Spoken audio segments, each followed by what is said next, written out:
here. I'm still sending out invites to anybody that want a couple people that might want to join.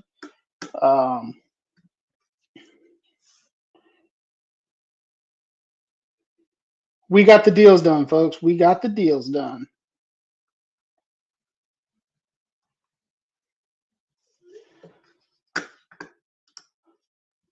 We have. I got the graphic coming. I'm sorry. I got this going like way quick. I got to get a graphic over with some of the contract details that I just made. It's not going to be the prettiest graphic in the world, but it's going to work. We're going to get this thing going. We're going to talk about it. It's on the way. Give me 1 second. I got my picture, but my pillow behind me from my chair and everything. I was on the phone with Malik right as this dropped. Me and Malik were talking, chatting it up all of a sudden, and then bam. We got the news we've all been waiting for. We've got over 1,200 people on here already. Shout out to you guys. I'm going to look through the comments. We're going to talk about it. I've texted Ron. I don't know if he's available or not. So we're just going to move over to this. Well, that's not the right setup. We're going to go back to this. My bad. Let's get through some of these comments. So Jamar Chase and T. Higgins told Jordan Schultz 4 years, $161 million with $112 million guaranteed, highest paid non-quarterback in NFL history. T gets 4 years, $115 million. First 2 years guaranteed. The Bengals have guaranteed beyond the first year, making the highest paid wide receiver two in NFL history. We are going a little bit nuts with the comments. I apologize. I'm going to try to get through all of them. I'm about to send an invite to Malik right now. We're going to get Malik in here. I'm going to send it to Ron too if they want to join in. So give me just 1 second. I'm going to send this over via email to these guys.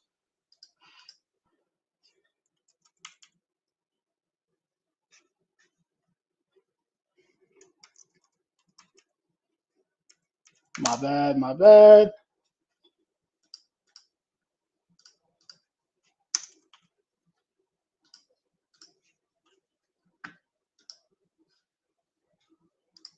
All right, I just sent the link off to both of them, so we're gonna have these join us. So we finally did it. We finally did it. We've been waiting all weekend. They got us to drop right at the end.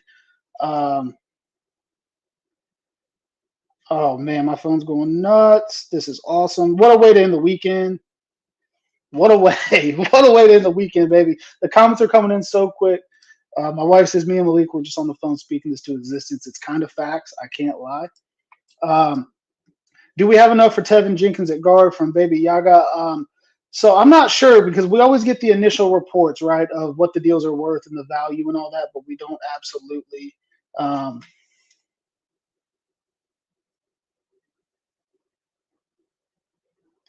Ron's going to hop on here too. This is awesome, man. I think everybody said that signing these guys would give them more cap space, so we had to go ahead and do that. So we are. Is it 4 total years or is it 4 years on top of their deal this year? I believe it's 4 years extended to Jamar Chase's deal because he's going into the rookie last year of his rookie deal, excuse me. But T was technically not under contract, never signed the franchise tender. So I believe this is just a flat 4-year deal. 1 second, guys. I'm trying to get this all out.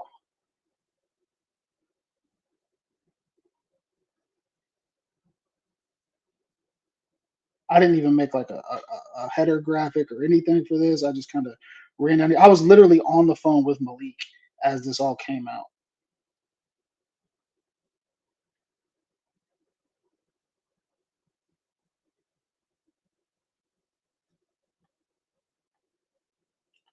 All right. They did say it wouldn't happen. They did say it wouldn't happen, Virgil. You're damn right they did. But we did it anyway. A really depressed Bengals fan. You don't got to be depressed. You don't got to be depressed anymore, baby. We're back. We did it. We are in. We're in. Oh man, this is crazy. This is crazy. They waited till the last minute, and that's okay. We got it done. Brandon Penrod is here. He's stroking his shit. I think we all are. We're collectively stroking our shits, and that's okay. That's completely okay.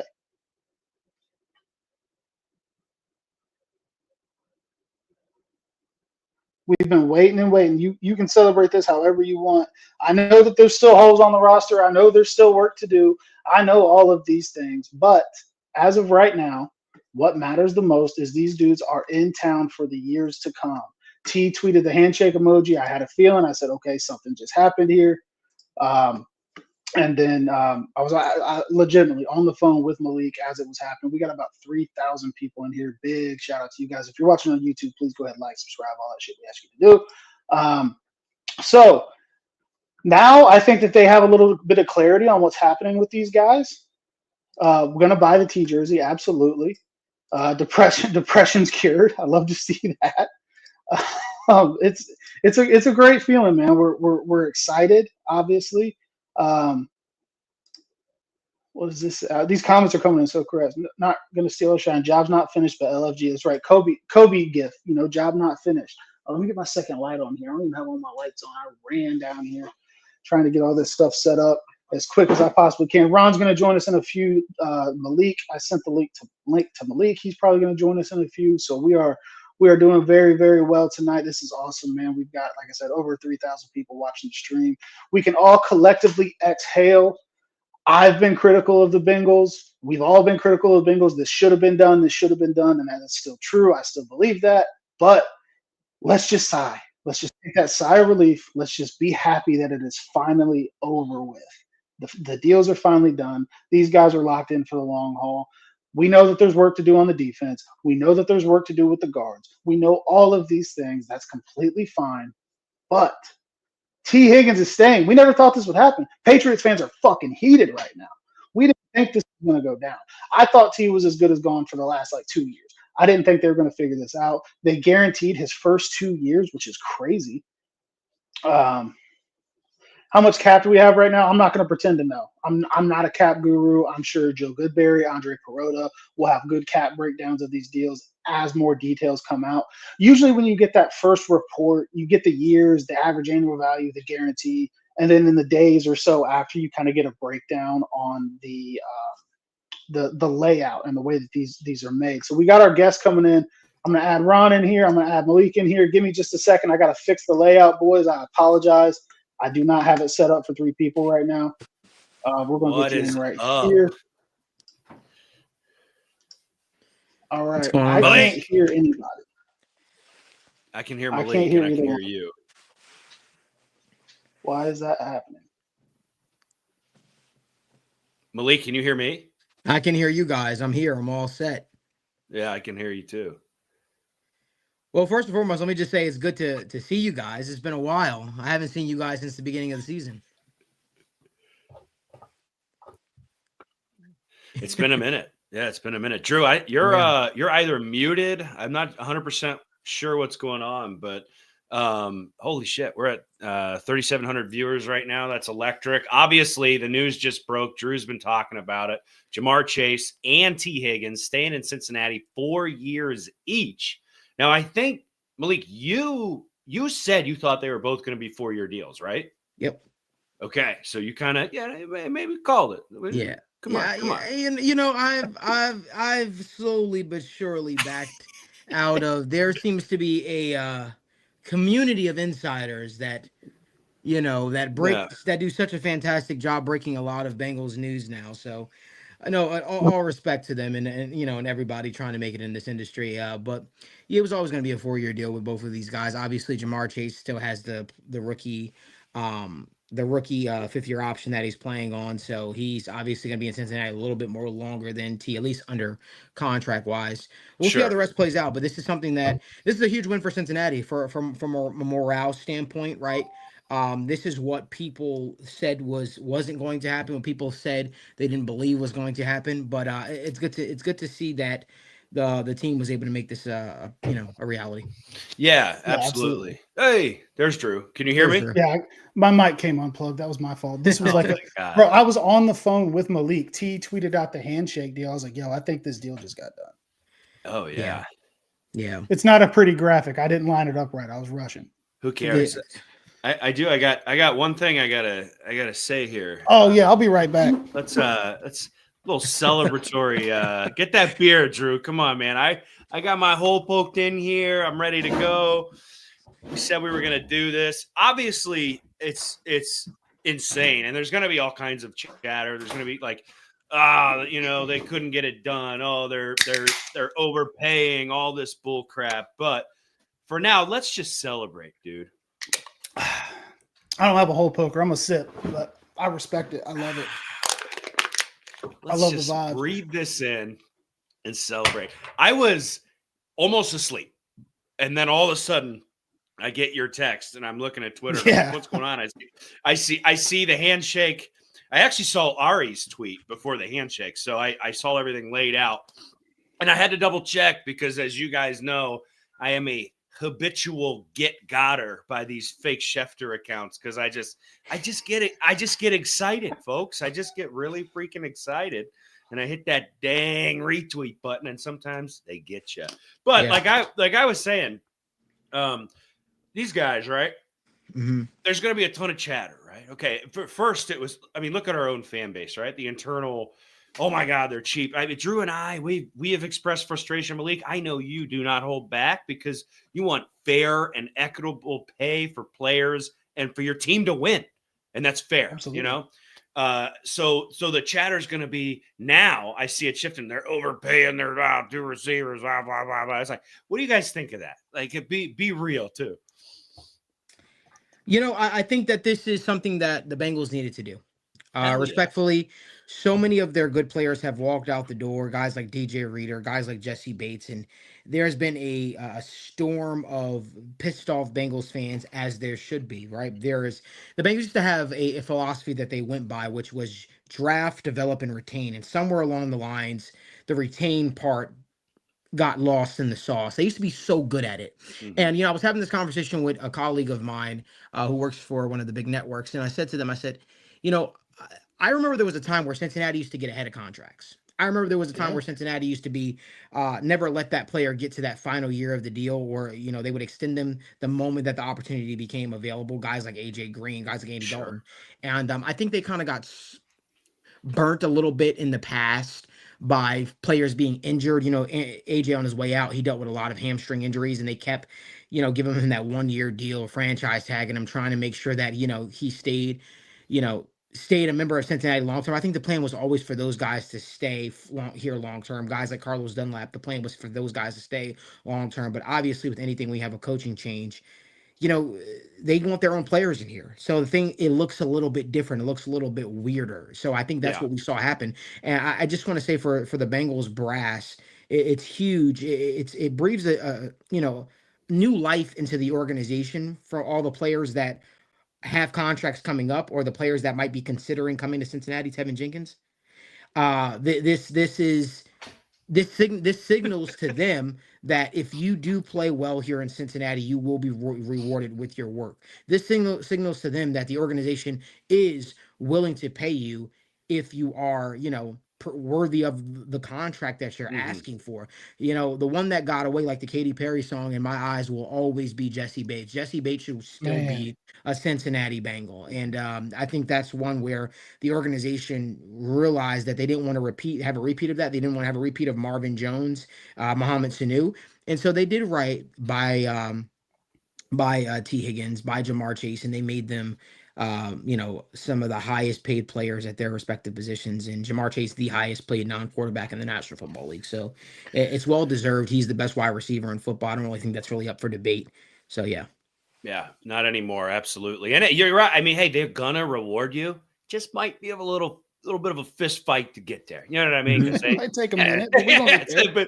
But it's good. I it's elated, relief, pumped up, jacked up. Just excited. I mean, we've got them in each. If you're just joining us, I mean, as you just spoke, Malik, another 1,000 people rolled in here. You're just joining us, folks. Friggin' 4-year deals for both Jamar Chase and T. Higgins. They're here for the long haul. Joe Burrow keeps his boys. We get to fight for a championship and live another day. Drew, what did you talk about before we hopped on here? I told you I was half asleep. I had to get up and get dressed here when this news breaks. Don't know why they'd like to break it at 11 o'clock at night, but hey, it broke, and that's what we need. Well, to be clear, I just want to say, I think I want to give a special shout out to Jordan. Jordan was a friend of mine, as I was Okay. coming up in this industry. I think it's really awesome that he was the first one to be able to break this news, and he was finally able to break through that insider ceiling.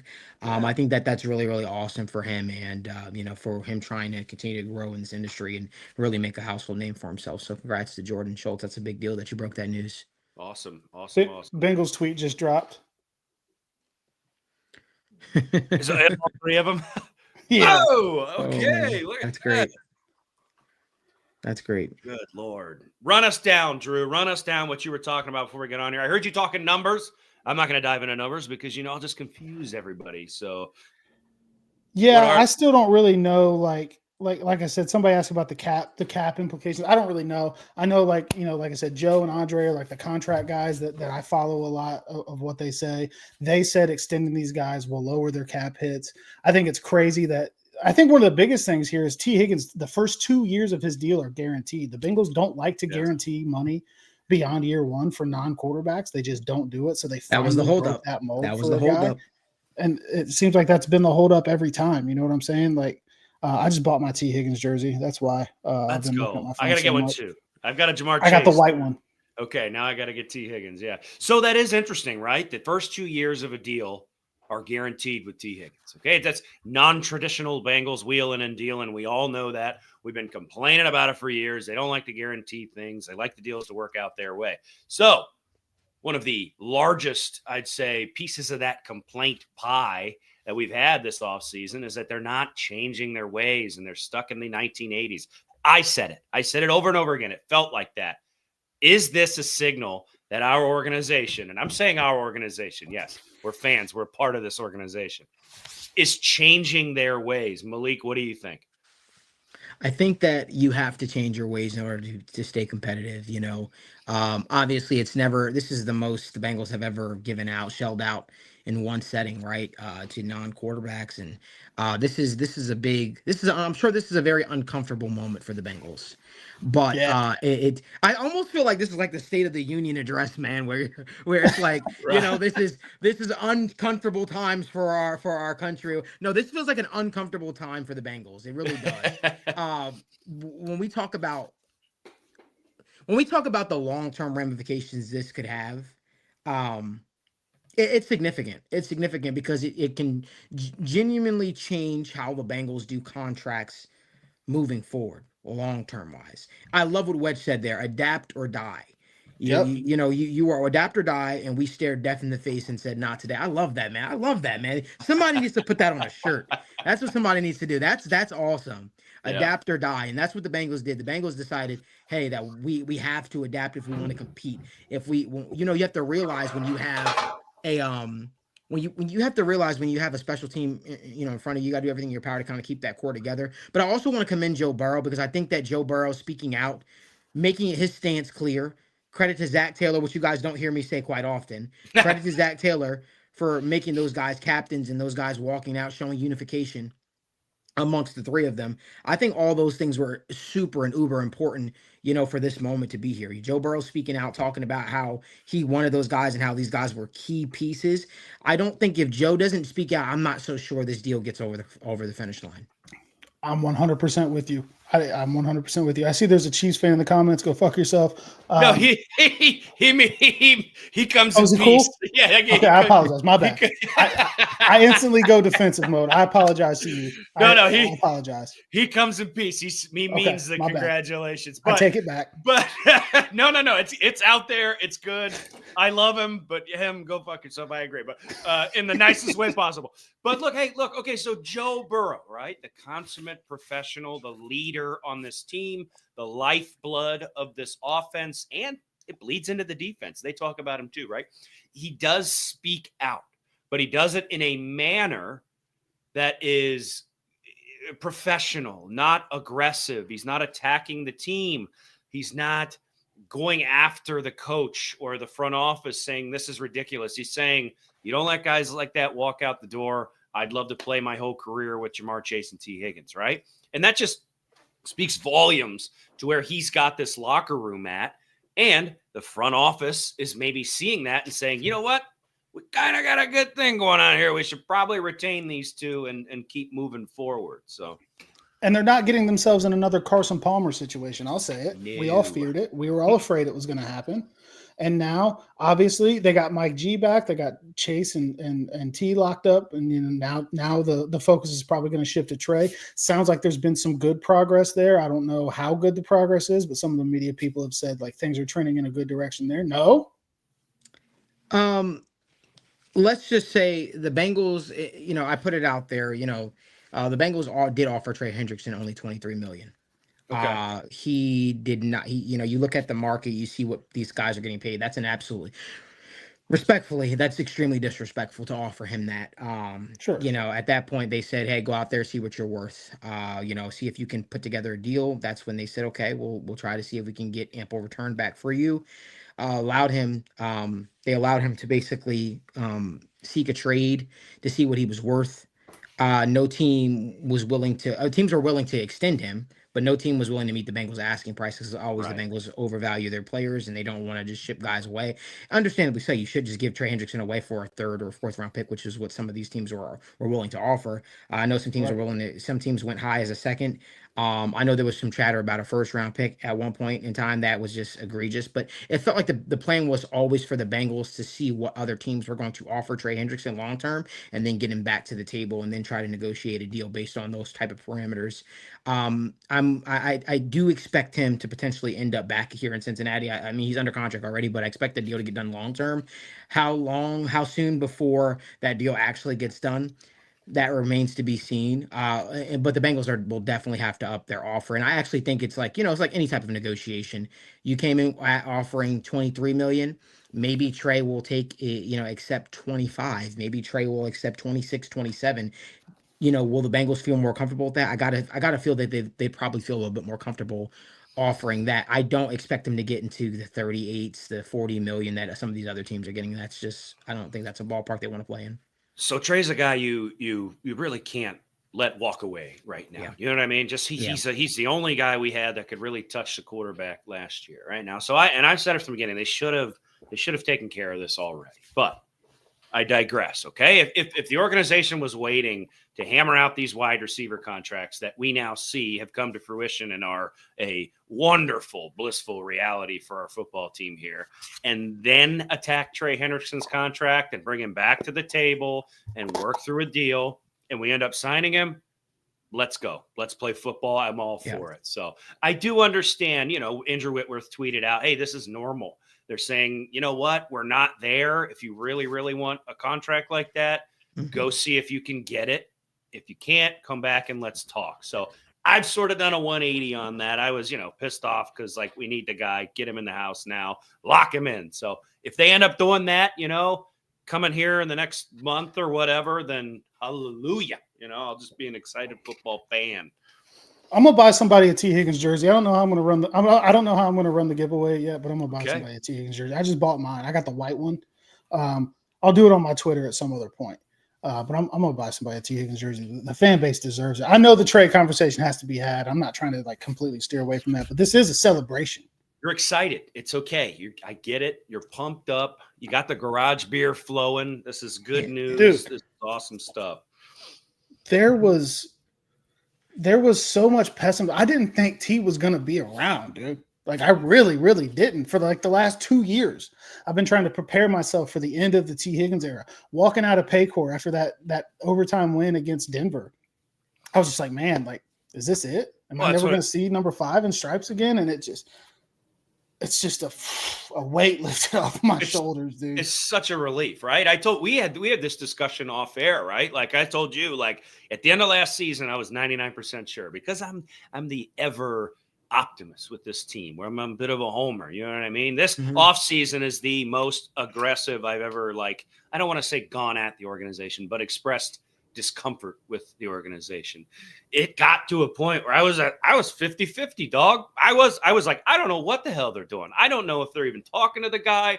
I don't know if T's telling them to kick rocks. I'm going to go get my money somewhere else. I didn't know what was going on.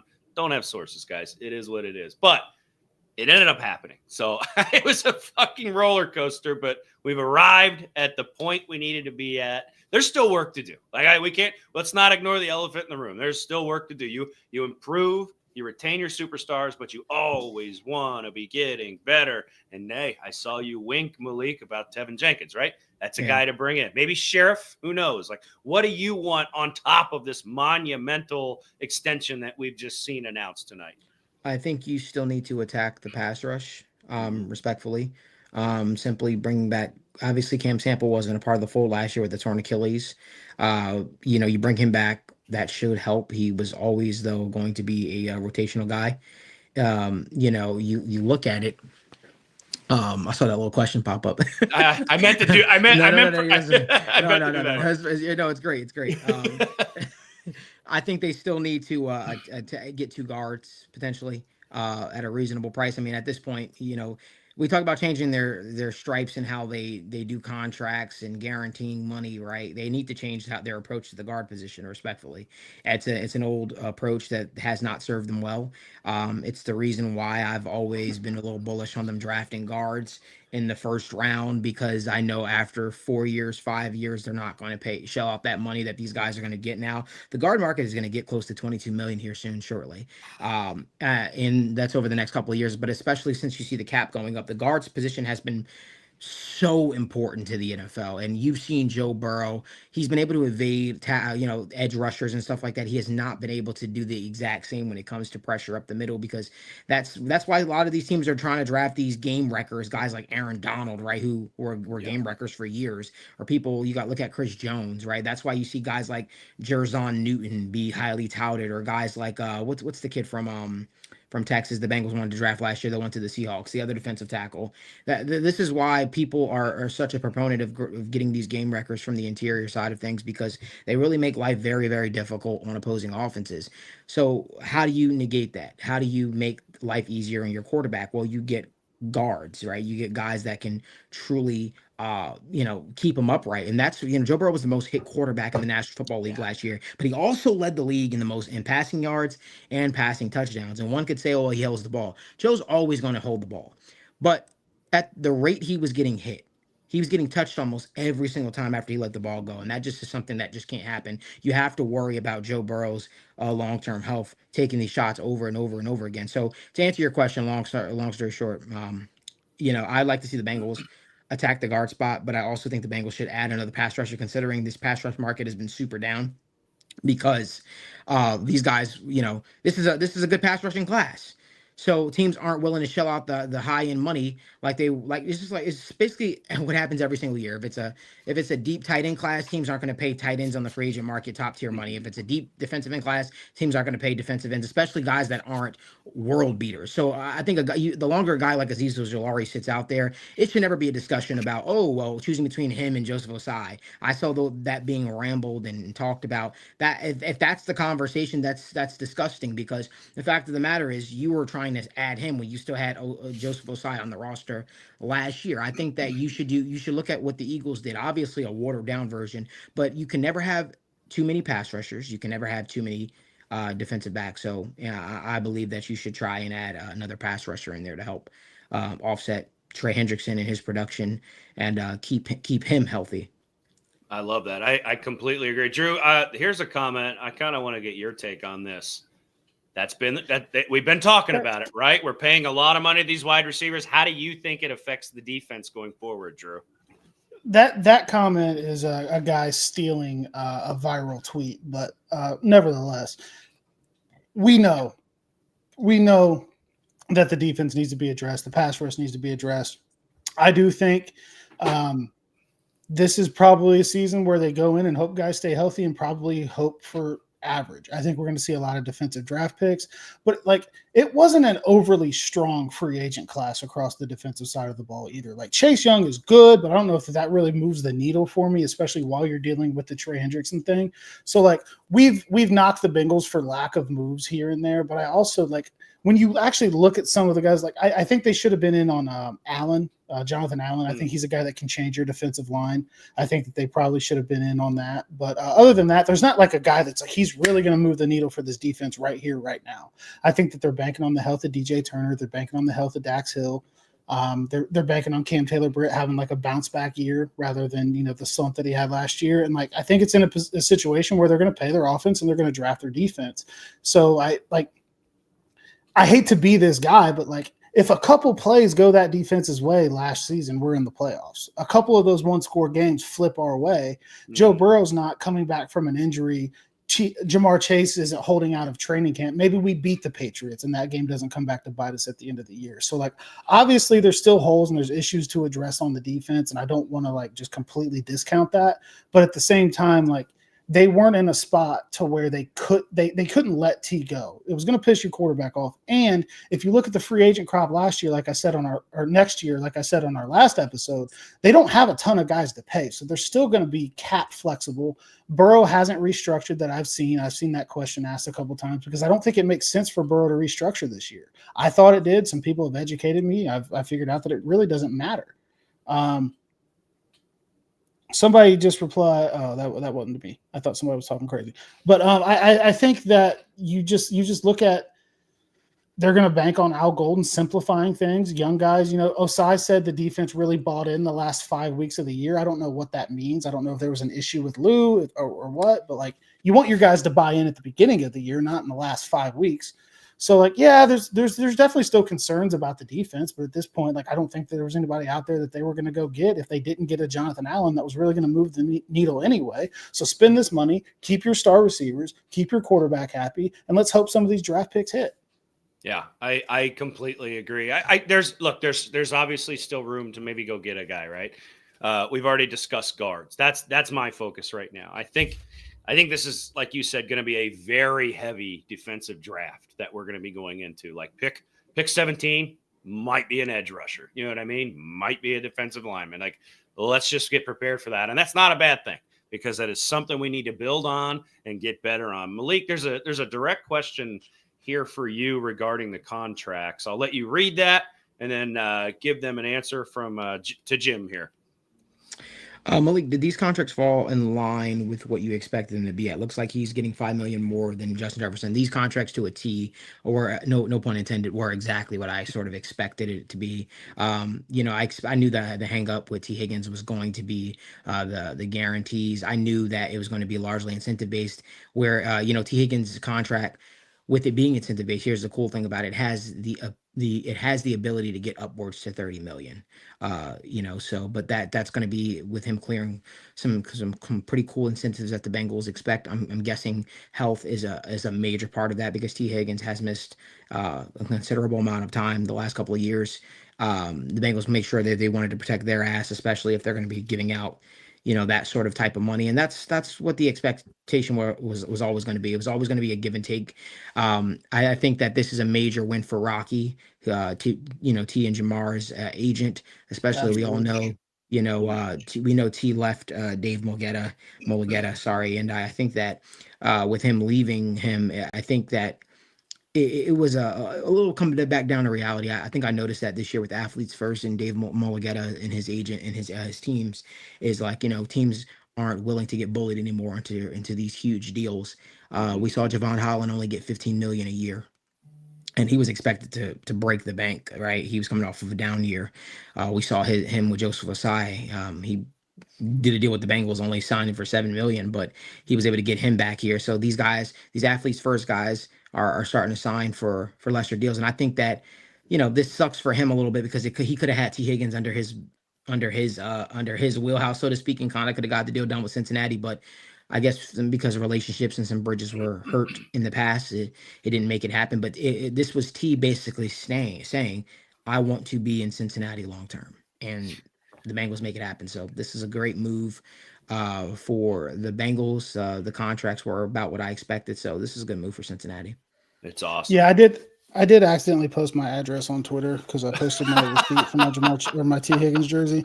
I took it down, put it up, so somebody might have my address. But Jesus, so guys, I've got to get out of here right now. Go. I appreciate y'all. I'm gonna be back on here soon because I owe you guys a full show. I got insider call. I got to jump on real quick with Josina Anderson, and then I got to go do my live. Right after this. Appreciate you hopping on. Yeah, I appreciate you guys. I hope that you guys have a good night, and Houday. Yes, sir. Yes, sir. See you guys. Literally was on the phone with Malik as this happened. Insane. And I'm in my pajamas right now. I saw the text. I kind of wiped the sleepies away from my eyes, and I was like, all right, I'm fucking dreaming, because we've been talking about this for how many weeks now. And then I saw Ari's tweet, and holy shit. And Jordan Schultz, obviously, as well.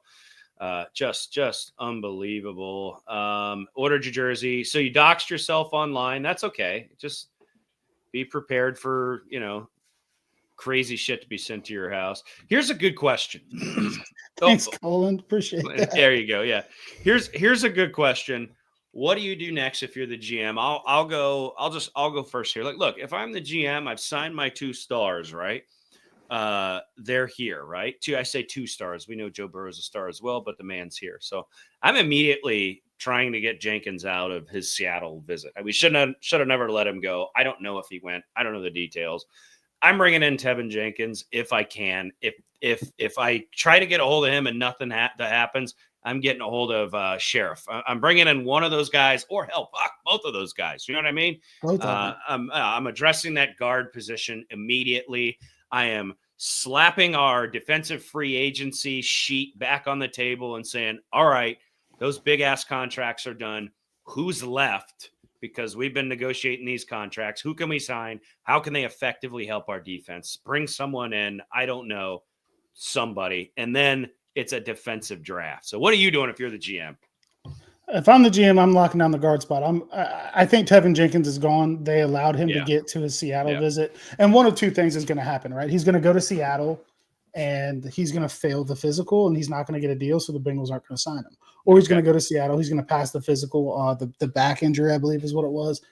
He's going to pass the physical and Seattle's going to sign him. So in my mind, he's gone. I move on Sheriff and I maybe move on to Will Hernandez. I've been on our show repeatedly saying that I don't want to watch a guy grow up with this offense humming the way it is. Or Risner. Dalton Risner is another guy. Ryan likes Sheriff. I like Sheriff a lot too. Sheriff has a history with Scott Peters from his time in Washington. They know each other. It's been a long time, but they do know each other. So I'm moving on my guards absolutely first. Even if you draft one, if we get our hands on a Ratledge, I love it, but I'd still like to give him a year to learn under a seasoned vet. I want guys that have been there. They've seen it all. They can play football. They can line it up and they can play week 1. No shot to Tate Ratledge or anything. I like him a lot. I don't want to watch a guy grow up. I've been waiting for 3-4 years for Cordell Volson to grow up. I don't want to do it anymore. This offense has to be firing on all cylinders because we may still have the defensive deficiencies here. So if I'm the GM, I'm going guard immediately. Yeah, I agree. I do need to point out our little eyeball here. Says that we're well over 10,000 viewers across platforms here. That's unbelievable, guys. Really, thank you. While you're here, like the live, like the YouTube, follow the YouTube. I don't know the cool guy fucking YouTube terms. Follow us, whatever the hell you're supposed to do. Stick around. We're live every Tuesday at 7:00. We try to go live Thursdays when we can, but sometimes life gets in the way. Here's a defensive question here, if I can pop shout out it to up. Colin real quick. I was just shouting out Colin because he likes your hat. That shout out State Line Co. They sent you and I each that hat. Yes. Colin is one of the founders, I believe. So I'm going to shout him out. Colin, this is like a daily wear for me. Absolutely daily wear. I don't find know. your comment. There it is. Yeah. I don't know where the hell the comment went. Let me hold on. That's my bad. Nope. Don't worry about it. The comments are flying in, folks, and Drew and I are both morons. Okay. I like this one. Yeah. With Pratt trade, with a Pratt trade request and an ADG gone. You think we address linebacker early in the draft through FA? I don't know about a linebacker in the free agency right now. I don't know what they're going to do in free agency. I want Trey back right now. But if the draft shakes out and Jihad Campbell is like a BPA guy on the board, I'm all for it. I'm running to the podium. Yeah. Absolutely. He could be a game changer on this defense. What do you think about the linebacker position? So I think that they signed Oren Burks, and I think he's Akeem Davis-Gaither's replacement, the third linebacker. Maybe they bring Joe Bacci back, more of a special teams guy. But I do think that they have to address it in the draft. And if it's a guy, in the first round like that, I would be completely fine with it at this point. I know that they need edge rushers. I know that they need some help with the defensive tackle. But Al's going to run a little bit more 3 linebacker than Lou did. I think when he did his introductory press conference, he kind of hinted on that. He's probably going to stay in the nickel look sometimes too, just based on personnel. But I think he's going to like to get a 3rd linebacker on there as well. So I think that would definitely be like a Jihad Campbell, like you said, if he's there at 17 and they feel like he's the best guy, and he's a fucking monster, dude. Yeah. He's a fucking animal. Yeah. And I would love that. So I think there's going to be a very, very there's going to be a heavy defensive draft. Jack Kaiser in the 4th round if they need a coverage guy. And I was watching Bengal Jim's show earlier. He had Joe Goodberry on, and Joe Goodberry made a great point. When you're talking about a linebacker, you have your vet in Logan Wilson. He's going to wear your green dot. He's going to be the quarterback of the defense there. Go get you a young guy that's after that first big payday that's just going to run around and run his head through a wall for you and be a complete animal. So that is a Jihad Campbell. So I definitely think that they could address it there. That they're going to address linebacker in the draft within the first 3 rounds, I would say. Yeah, I agree with you. Hey, guys, there's a lot of where did I get this hat? Colin was just on here. State Line Co. with the upside down Cincinnati hat. He's got a bunch. I've got no problem shouting him out.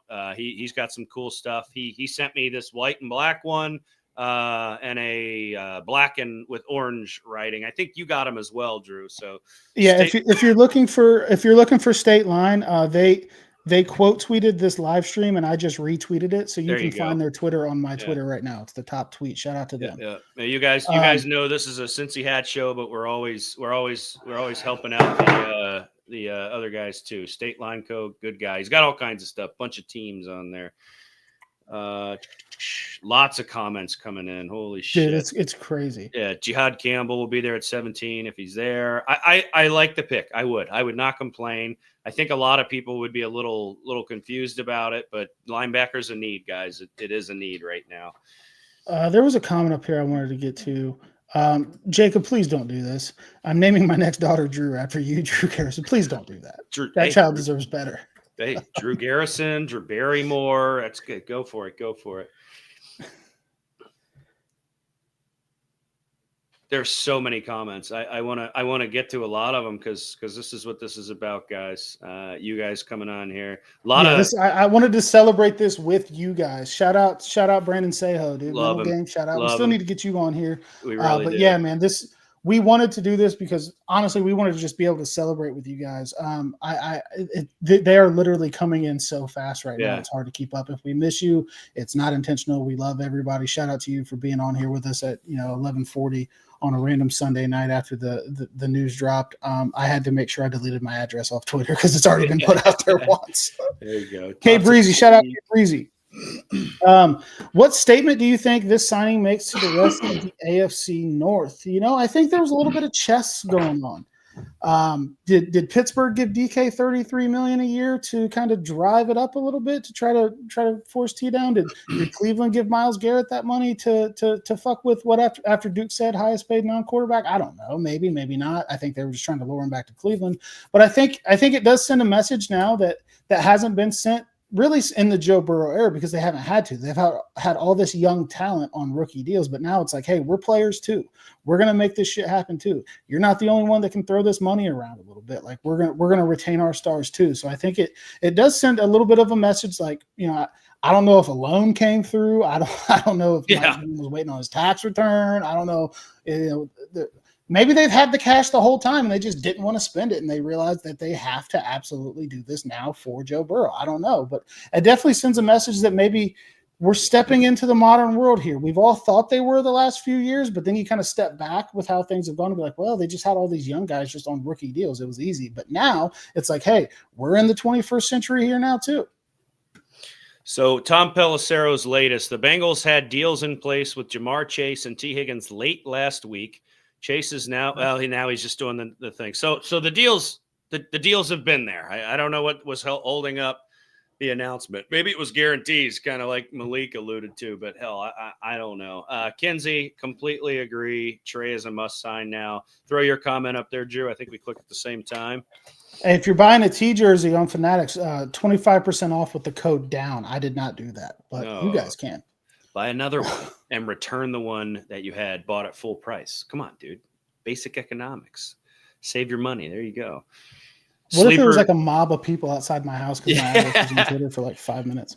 Sleeper Bengals in the house. We outside. Love it. Love it. What's up, We Sleeper? Outside, baby. Yeah. Well, he and I got to talk this week. I got to get a hold of that guy. A lot of stuff going on. I do see comments that are saying that the team still hasn't done shit, and I have to disagree. I get it. I have to disagree. These contracts are monumental. They're game changing. They're the way we do things changing. You got to celebrate the wins, guys. Do I want more? Yes, I always want to be improving and getting better. But you got to celebrate these wins, man. So. Shout out K Breezy. He just put in the Discord that he's the closer. K Breezy did go to the Kenwood Town Center today, and that's where all business happens.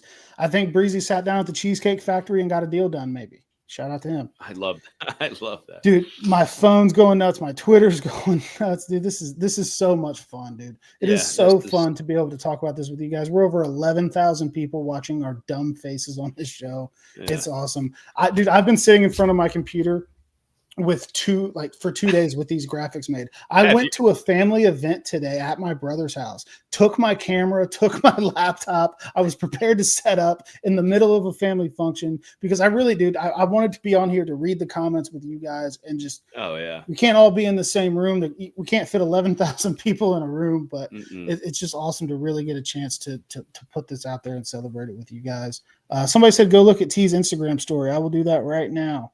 Loving this comment. This is the most attractive Cincinnati will ever be to play in. T just posted himself in front of a Brinks truck. I love it. I love it.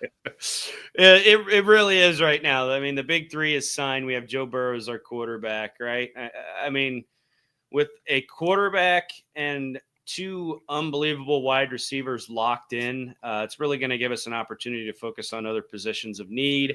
Hopefully they have changed their ways like we're kind of seeing here, and they address those positions of need, and God, we win the whole damn thing. Hey, shout out State Line Co. They just tweeted a clip of the show. They're giving away one of those hats. So if you want one of those hats, go look at my last retweet. It's got State Line on there. They're giving away they're giving away one of them. I'm sorry. Okay, there you go. Offense set for the next 4 years. Absolutely. Absolutely. 100%. I am more confident in the next 4 to 5 years with this team than I was about 4 hours ago. I can say that. I'm not done. I'm getting another one, baby. All right, get it. A lot of comments coming in, man. Pittsburgh really has the Dollar Tree version of our big three. I agree. They're trying to build something there, but they're not fucking doing it very well. Jenkins, Sheriff. We kind of talked about this a little bit. Jenkins might be a lost cause at this point, already being in Seattle. Like Drew kind of said there, either he's going to pass the physical and play in Seattle, or he's going to fail the physical, and we're not going to touch him. Sheriff, though, let's go get him. Hernandez, pardon me, man. Hernandez, absolutely. Yeah, let's go get him. Or Risner. I don't know why. We always talk about him, but I don't know. And it never actually happens. Yeah. Shout out Shug. What's up, Shug? If you're new here, please subscribe to our YouTube. That'd be dope. 100%. This might be the greatest offense of all time if they get competent. If we get a offensive line that's something to write home about, we're scoring 40 points a game. You can write it home. It's going to be ridiculous. I'm in college, and happiness isn't on my syllabus. Drop out, dude. We got T. Higgins and Jamar Chase for 4 more years. Just quit school. Yeah, you're set. Yeah. Follow for more life advice. Don't fucking do that. But yeah. So Pratt apparently tweeting out the T announcement with the blood drop. That's good. He does that with every signing, but this is a big one. So love it. He's allowed to be happy for his friends, even if Bangalorean. Is this in some way still a failure if we don't get Hendrickson? Not a failure, just not as awesome as we thought it could be, and we'll be in a crazy position with the defense. I'm done with the failure word after they got these contracts locked in here. I'm having trouble navigating this fucking I'll give him that. Yeah, 100%. 100%. Devin Ruck, member for 4 months. The most important thing now is getting Trey done. I agree. We've got to get Trey done. 100%. We have to. Taylor, we did it. We did it. Joe, we did it. This is. Did you see that picture where I I put Katie Blackburn's face over that? Yeah. Oh, yeah. Hunter Morse is going to do the blood emoji when Jermaine Pratt's traded. Oh, my God. What did T just He repost? just reposted the contract extension news on his Instagram with the shruggy face emoji. He's a little confused. I wouldn't be worried about that. He retweeted it on his Twitter. He retweeted the tweet that's on your screen on his Twitter. He's just, I don't know what that means, but I wouldn't be concerned. It's done. T reposted it himself. That face to me looks like a mean business face. Is that a confused face? I don't know. That doesn't. No, I wouldn't be concerned because, like, actually on the screenshot that I have on the screen, you can see that T Higgins reposted it. So I wouldn't be concerned. They're done deals.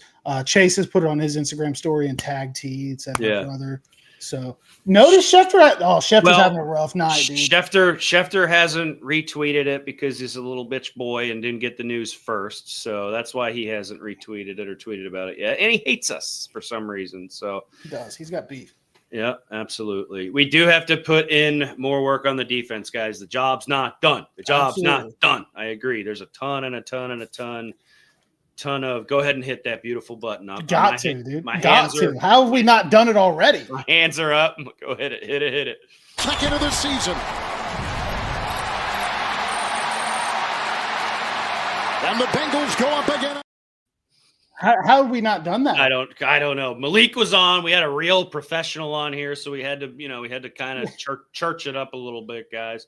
Dude, when you watch this back, the first 5 minutes of this is such a shit show. I'm clicking buttons, sending emails, checking my phone, making graphics. I didn't even line the graphic up right.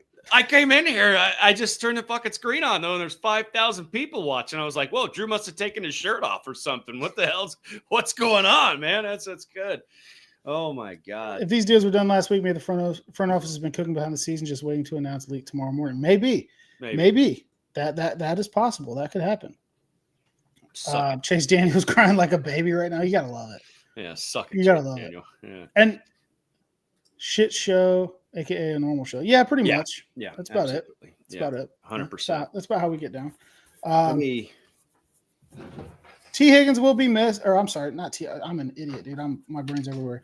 Sam Hubbard will be missed, absolutely, man. He chose to move on, hang it up, and he got to play his whole career on his hometown team. We'll definitely miss him, but the games go on. I did not have my Willie out wedge. Calm down. Could have. I flipped it up into my waistband. Yeah, absolutely.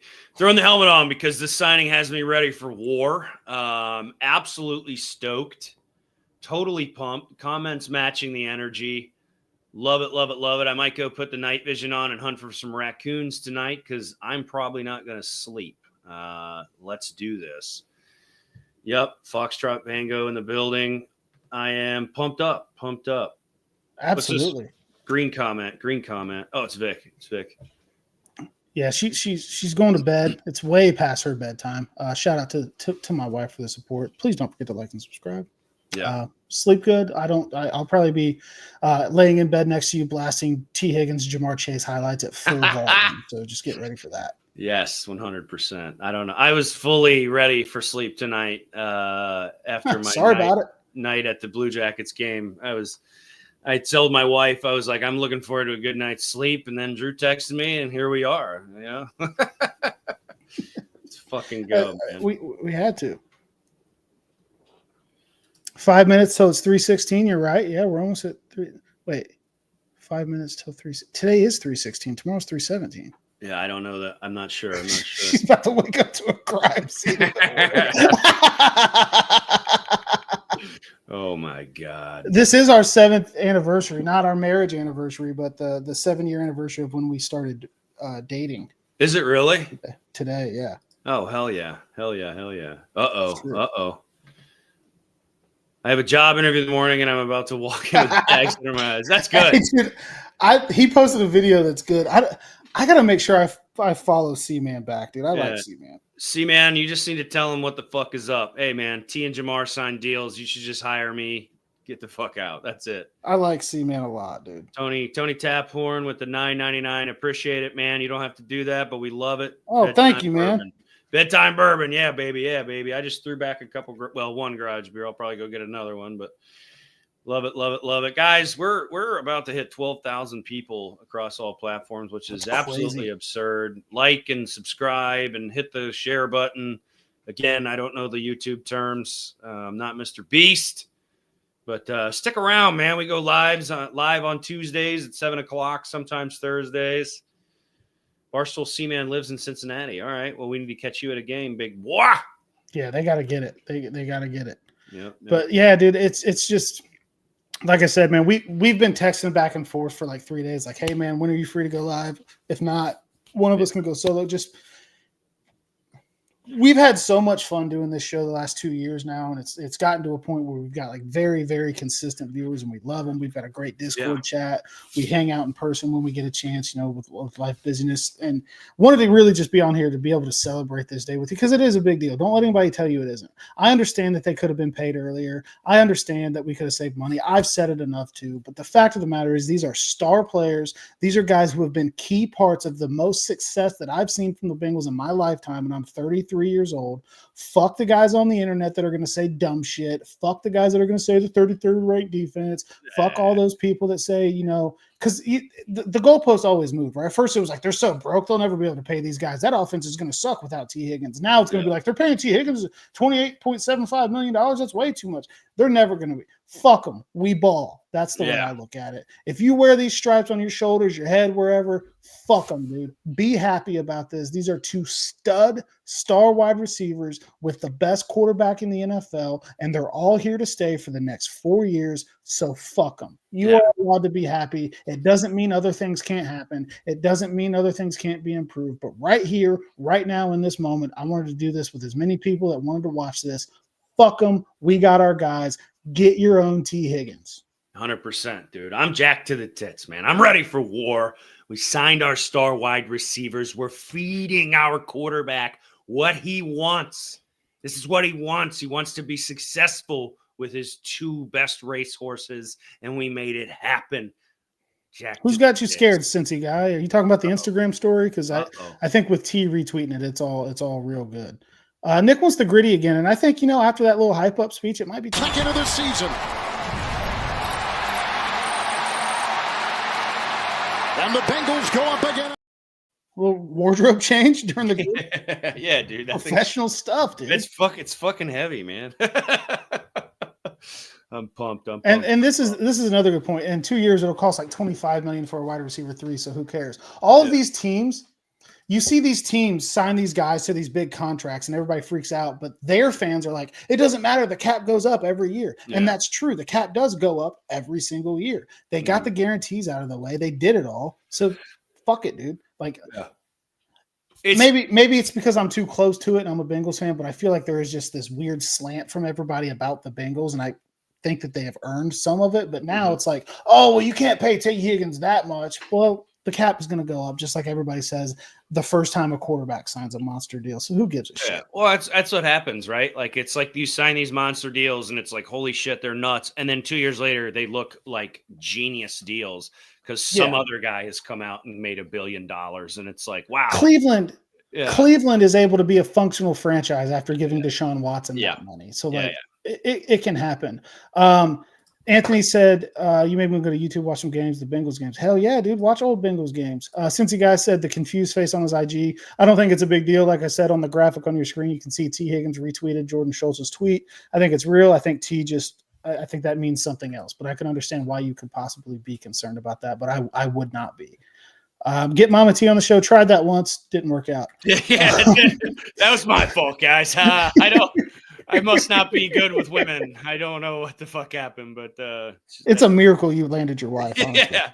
The Bengals admin's personal account, who I'm not gonna say the name, tweeted out, "Yay, no more getting yelled at." So that's fun. Did she really? Yeah, she did. Yeah, dude, that's a rough job during these fucking negotiations.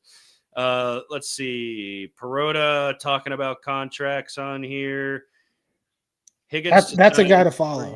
Yeah, he's good. I'm trying to see. Ari's tweeting again. Ari Maroff in a savvy leverage move. T. Higgins switched agents a few months ago. We're all tracking that. Rocky, holy crap, what a winner. That motherfucker's going to go buy a yacht after these signings. Woo! Group hug in the shower tonight. From the Water Boy, if I'm not mistaken. Yep. Oh, my God. I love it. 12,110 people. You guys are nuts, dude. I love every single one of you. It is also way easier to fix a defense quickly than an offense. The right decision was made. And kind of on that point, Ryan's a ball knower. He's a smart dude. Yeah. But on that point, I'm sure most of you probably saw a video that Goodberry posted to Twitter after the news came out that these deals were basically done.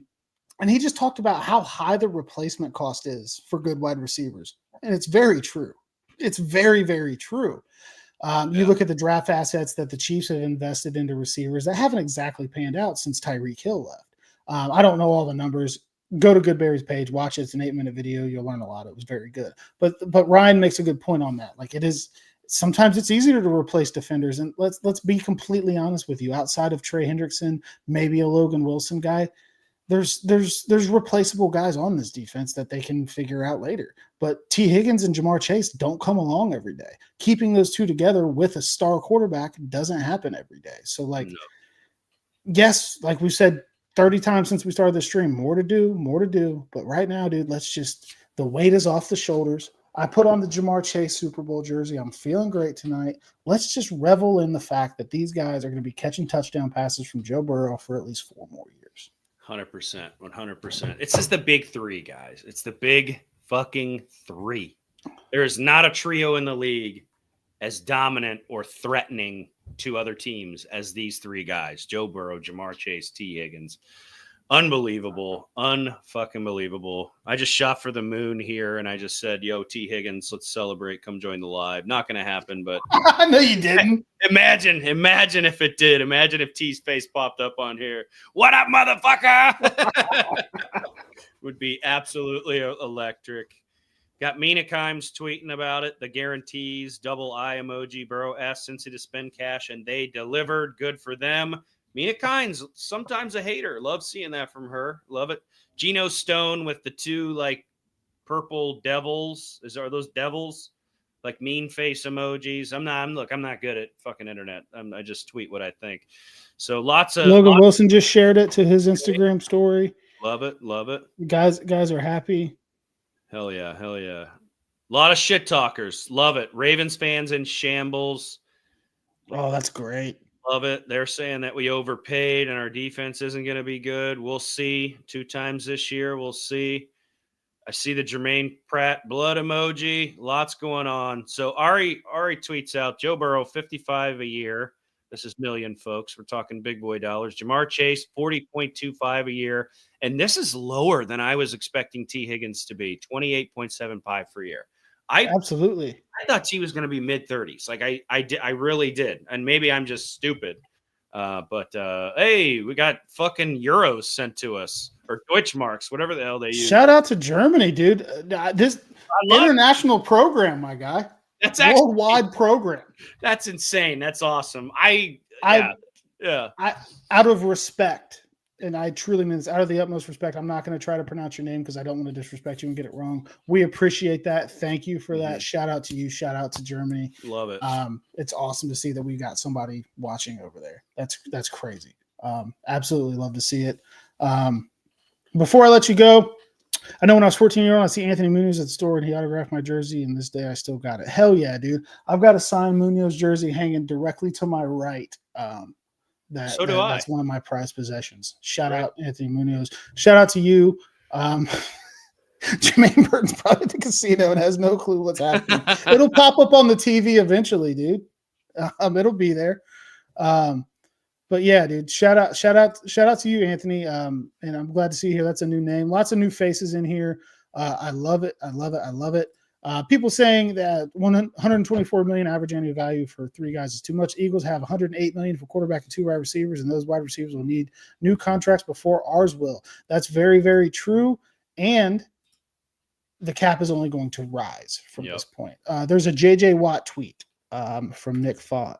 Something about money or something. Is he coming now? No. Let's see what it is. Let's investigate that. That would be live fun. on the program. The weekly position group dinners coming out of that wide receiver group are going to be legendary. Yeah, a lot of money to throw around. Am I turning a corner on JJ Watt? I think you might be. You might be.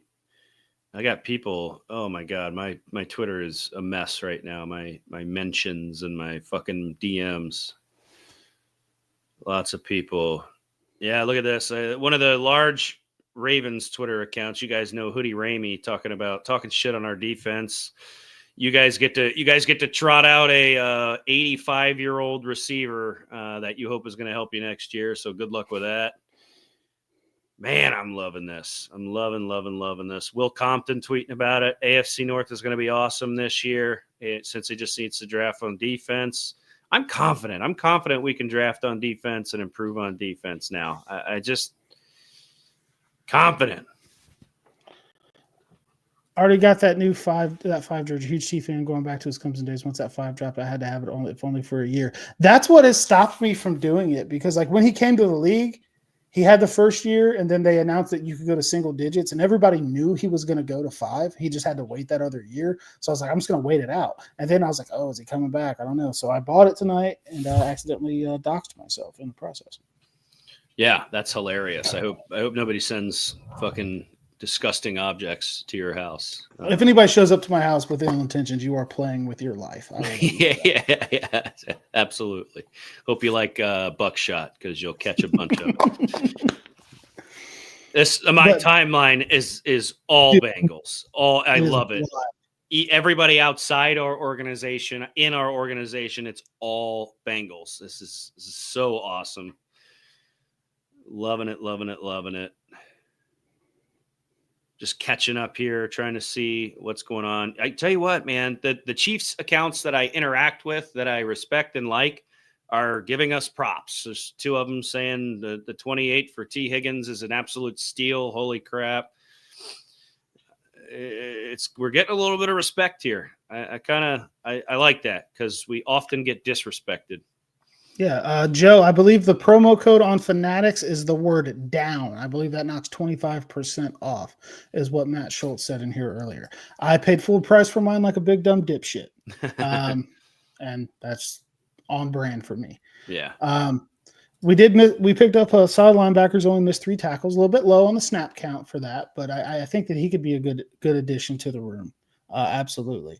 Dude, I'm just getting – my phone is going absolutely apeshit. You would think I just signed the contract. Yeah, I'm getting annihilated here. I am happy to report. It looks like we were one of the first guys to go live with this stuff. So that's exciting. That's fun. We're not newsbreakers, guys. We don't try to be. We're not trying to pretend to be, but we did this when Joe Mixon left. We're doing it when these guys get signed. It's just unbelievable, and we want to talk about it with you. You know, we're not trying to friggin' break records here, but we're just this is absolutely fans. A record for us. Yeah, it is, but we're just football fans, and we just want to talk about this stuff with you, man. Awesome. Who's got a link to the Discord? I haven't joined yet. Send me a DM. I'll send you the link for the Discord. We'll get you.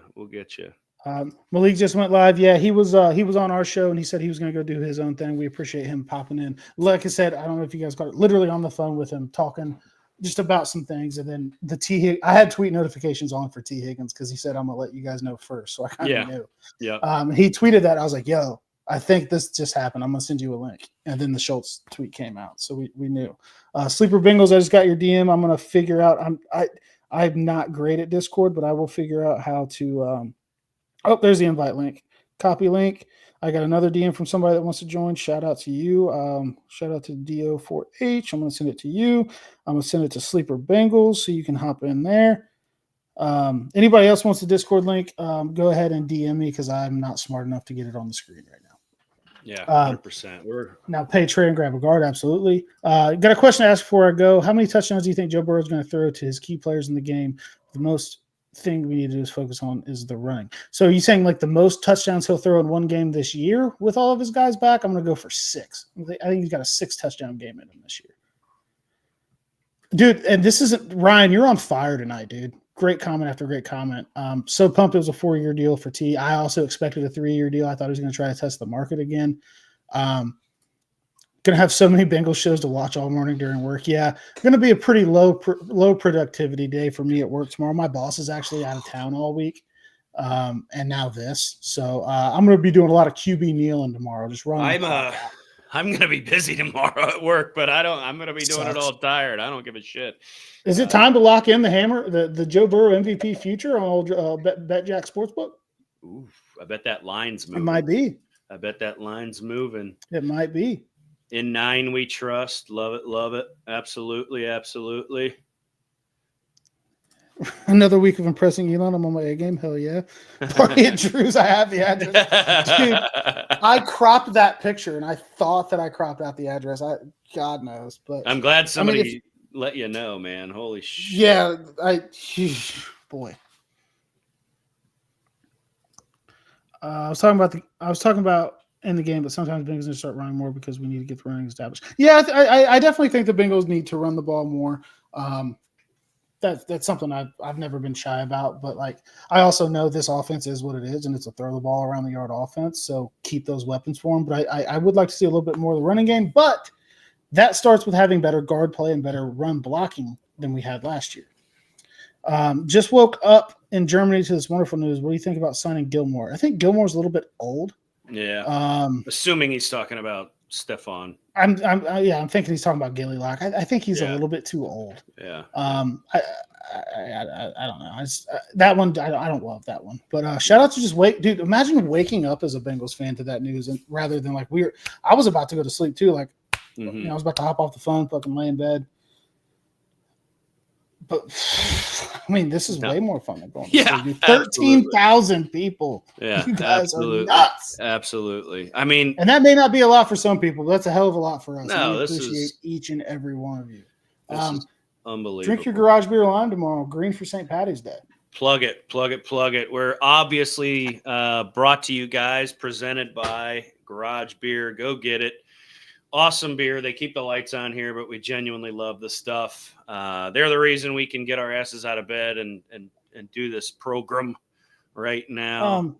Somebody else is DMing me asking for the Discord code. I'm not trying to be a dick by not sending a message just with the link, but I'm just to keep the show moving. I'm sending the link out as much as I can. Mm-hmm. I was sleepy. I'm not anymore. Yeah, dude, 6 to midnight type situation really going 100%. On over here. Thank God I work from home tomorrow and get to sleep in a little bit more. I'm lucky. I work from home every day, so I get that luxury a little bit. Man, I just can't stop looking at it. Celebrating with shots of Skyline hot sauce. Hell yeah, dude. With the Moldesanti picture, I like that a lot. Maybe the garage beer is good, but our traditional German beer is the best. Hey, if there's one thing Germans know, it's beer. I'm pretty sure with that. I'll put the old GB lime up against anything out there, though. I will say that. Yeah, dude, beer's so damn good. I went to the Blue Jackets game last night, and I probably spent like $100 just on garage beer, man. It was awesome. Now, I don't want to get a lady fired from the Blue Jackets stadium, but I walked up, I grabbed 2 tall garage beers, and I had them stacked on top of each other. And I made a dad joke. I said, these 2 are stuck together. It counts as 1. She laughed. The guy next to me laughed. The manager behind there laughed. And the manager goes, just give him that second one. That was funny. So I got a free garage beer on the house from the Blue Jackets. Oh, can't beat it at all. I'm talking BJ, you can post the Discord link if you would like. I think if people are watching on their phones, they can probably click the link and join. That would be helpful. I logged out of text messages on my Mac because I was tired of my computer dinging every time I got a text, and that's the only way I know how to really send it. So if you would like to do that, that would be awesome. We have a lot of fun in the Discord. Sometimes I'm not in there as much as I should be. I'm terrible. I need to be better at it. I really do. But the people in the Discord know that I have a lot of shit going on, so I think they're pretty cool about it. But yeah, man, I just my phone has never gone this nuts. Like dude, I know. It's like I didn't do anything. Yeah, I cannot keep up. Love it. We can finally have nice things. Absolutely. Taylor Stout also had a funny comment there in the beginning. He said he's off for St. Patty's Day. He's going to be a problem tomorrow. Absolutely. Hell yeah. You should be. You absolutely should be. Oh my God, dude. I just keep reading it, dude. 161 million, 112 million guaranteed, and then T 4 years, 115 million with the first 2 years guaranteed. So 28 plus 28. I'm not very good at math. Carry the 1 plus the 0.5. He's getting about $57 million guaranteed. Plus he got 24 something last year from the franchise tag. God, dude. Shout out to Bobby, new face. Bobby's so stoked. Love to see it. Got the Jamar Chase picture in the background of his picture. Glad you're here, buddy. We appreciate it. Plowing some Skyline Greenway tomorrow before darts to celebrate. Hell yeah.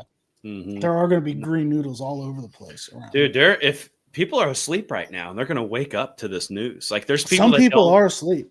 I texted like Goodberry. I text Goodberry, you up? And he has not answered. I think Goodberry's asleep, dude. No, he's on it. Let's look at his Twitter. He's got something out. He might be live himself. Okay, he might be.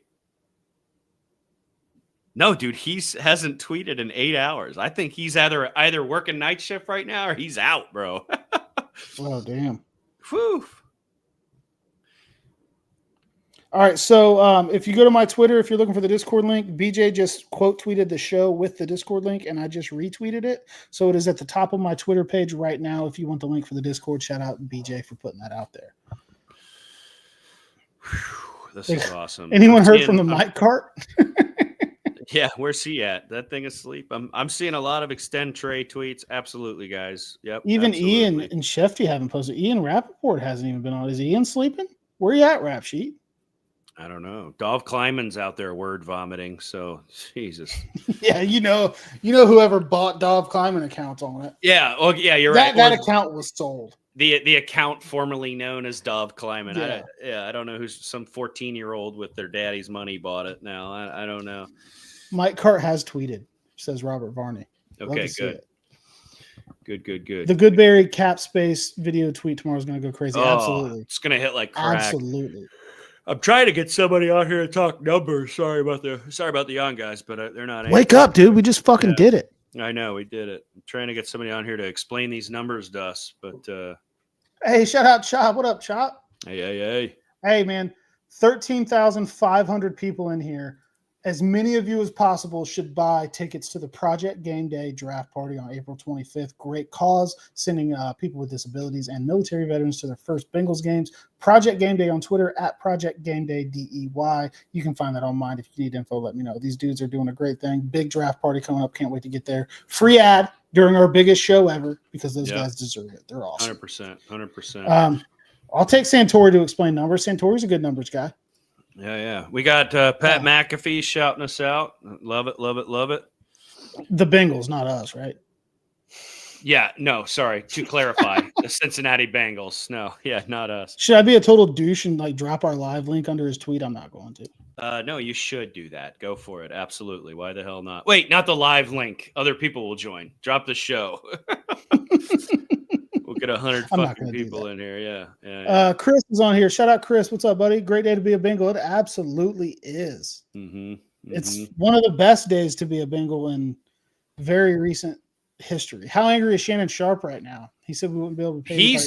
He's live with Ocho Cinco right now. I'm pretty sure. I think they're talking about it. Yeah. Hey, Chad was talking a little bit of shit too. That's my guy, but he was talking a little shit. I didn't like that. That's called necessary pressure. I give Chad a pass. You know who B Thangs is? He's on here in an orange Santa outfit with a grill and drinking Hennessy. Hell yeah. Yeah, I love that. Yeah, he's celebrating right now. B Thangs he's an OG. He's been doing this for a little bit too. Holy shit. Love it. I love Shannon. Shannon, first thing was about not being able to pay. Of course, there's so many haters out there. And a lot of these guys don't understand that the cap hits are going to go down. Now, obviously, there's guarantees to deal with Trey. That's something that's important to him. But let's fucking chill the fuck out. No, tonight we celebrate. Let the haters talk, dude. Screw them. Absolutely. Where's Ben? Where's Ben? Somebody call Ben. Oh, is he asleep? Man. He might be. He's been in the space. You might miss him. Yeah, shout out Spaces, man. Like I said, we're not trying to step on anything anybody else is doing. We're just doing our thing. Love that Malik joined us. Absolutely love that. Yeah, that was super dope. I like I said, we were literally just on the phone, just bullshitting. I was like, yo, I got to go live now. You want to join? He's like, yeah, shoot me the link. So that was dope. Dude, Rappaport hasn't even tweeted it out. What is going on? Yeah, that's nuts, dude. Schultze just took their fucking job, right underneath the. Well, dude, Schultze and Ian fucking had it out in a Starbucks at the combine, and right now Schultze's up. Yeah, dude. Schultze's got the upper hand on Rap Sheet right now. I didn't see this, but T. Higgins and Jamar Chase both tweeted out the handshake emojis. So it's real, guys. This isn't bullshit. Yeah, this is 100% real. Yep, 100%. Now let's address $100 on Burrow MVP. Love it. I bet the line. I bet the line moved so hard. It's probably like, yeah, dude, we got him. Let's address. We got a bunch of new members in the Discord. Do we? Okay, hell yeah, grow it. Let's check it out. Let's check out the new members section. Grow it. Yeah, dude, we got them rolling in. Shout out to you guys, man. It's good to see you guys. Love it, man. The Discord is a fun time. Out with the old media and in with the new. She couldn't go to sleep. She couldn't stop looking at her husband be so happy, screaming in the living room from downstairs. Yeah. But yeah, dude, that's shout out to Schultze, dude. I like that. Schultze, do you know the history of Jordan Schultze? Just real quick. No, go for it. I don't. Does not have to be grinding to be an NFL insider. His dad started Starbucks. Guy doesn't have to work if he doesn't want to. Really? Former CEO of Starbucks or something of that effect. But that. Guy doesn't have to be grinding to try to get NFL scoops. He could be chilling on a yacht somewhere. Yeah. Just real quick, guys. Malik was on our show. He got on here with us. He's live right now, I think, too. When you're done with us, go check him out also, man. Absolutely. Yeah, absolutely. 100%. TWSN, that's his company. Yeah, so good people over there. So we're about to hit 14,000 people live. I know. I'm like, when do we end this? I'm like, I might just keep it rolling. I might fucking call in sick to work tomorrow. I'm going to call in happy. Yeah. Hey, man, I'm fucking pumped, so I'm not coming to work today. Yeah, I've been drinking garage beer for 8 hours. I probably shouldn't have access to any of our systems. No, 100%. 100%. Yeah. Unbelievable. This timeline is just all Bengals, and I'm absolutely loving it. It's awesome, dude. The Bengals tweet was perfect. That Joe Burrow, them all looking down. Awesome, dude. Highest paid non-quarterback in NFL history. Who is cheap now, haters? Who's cheap now? I love that. Awesome. Can I call in drunk? It is St. Patrick's Day. Nobody would suspect a thing. Can you? I think that's sick. I think that means you're sick. Yeah, I respect that. Haters are coming out too. I love it. I absolutely love it. The narrative for them is shifted. Haha, they can't pay their best players. They're overpaying their best players. Like, shut up. Dude, I do have some bookmarks to go through too. I'll do that at some point. I was worried about getting the stream up and running, but we definitely I've got some bookmarks on there too, Ryan. I totally get it. Trying to get my homework done, my phone's blowing up. Dude, Josh, you might just have to wait it out. I don't know when the deadline is, but if it's due in a couple days, you might just have to take a step back. Yeah, I wouldn't even worry about Do not follow me for any education or college advice. I barely graduated high school. I got drunk at some colleges, but never attended one. Yeah, absolutely. Yeah, don't take your education advice from me. If my wife's in here, she'll talk about when she saw my transcripts. Oh my God. Comments still rolling in. Absolutely. Jack to the tits. 100%. Go to sleep. I don't know what picture looks wrong, but if you're talking about my graphic, it's because I made it in a complete haste. Yeah. It works. It's working. It doesn't matter. I love it. I don't know, man. I mean, we're rolling, but the news are mad. They are mad. They are mad because they wanted T. They really did. And that's what it is. And Duke Tobin said it yourself. Get your own T. Higgins. Yeah, he really did, guys. If you're just... She said, bro, barely passed. I did. I talked the teacher into giving me extra credit so I could pass. That's how you got to do it sometimes. Since we've been talking here, we've just another like 500 people have rolled in. If you're just joining the stream, guys, Jamar Chase, T. Higgins, both signed 4-year extensions each. They are with the Bengals for the foreseeable future. Massive contracts that are going to look great as the cap increases. Our stars are locked in. Still more work to do, but unbelievable announcement, man. Unbelievable. Dude, imagine this. They're going to have a joint presser. You know they're going to have a joint presser, dude. And it is going to hit like crack. Oh, it is going to be awesome. They have to. Kick in the door. Stone Cold Steve Austin, glass breaks. They walk in. Smash bottles on the press conference thing, chug a beer, and then just walk out. That's all they need to do. I don't even want to hear them talk.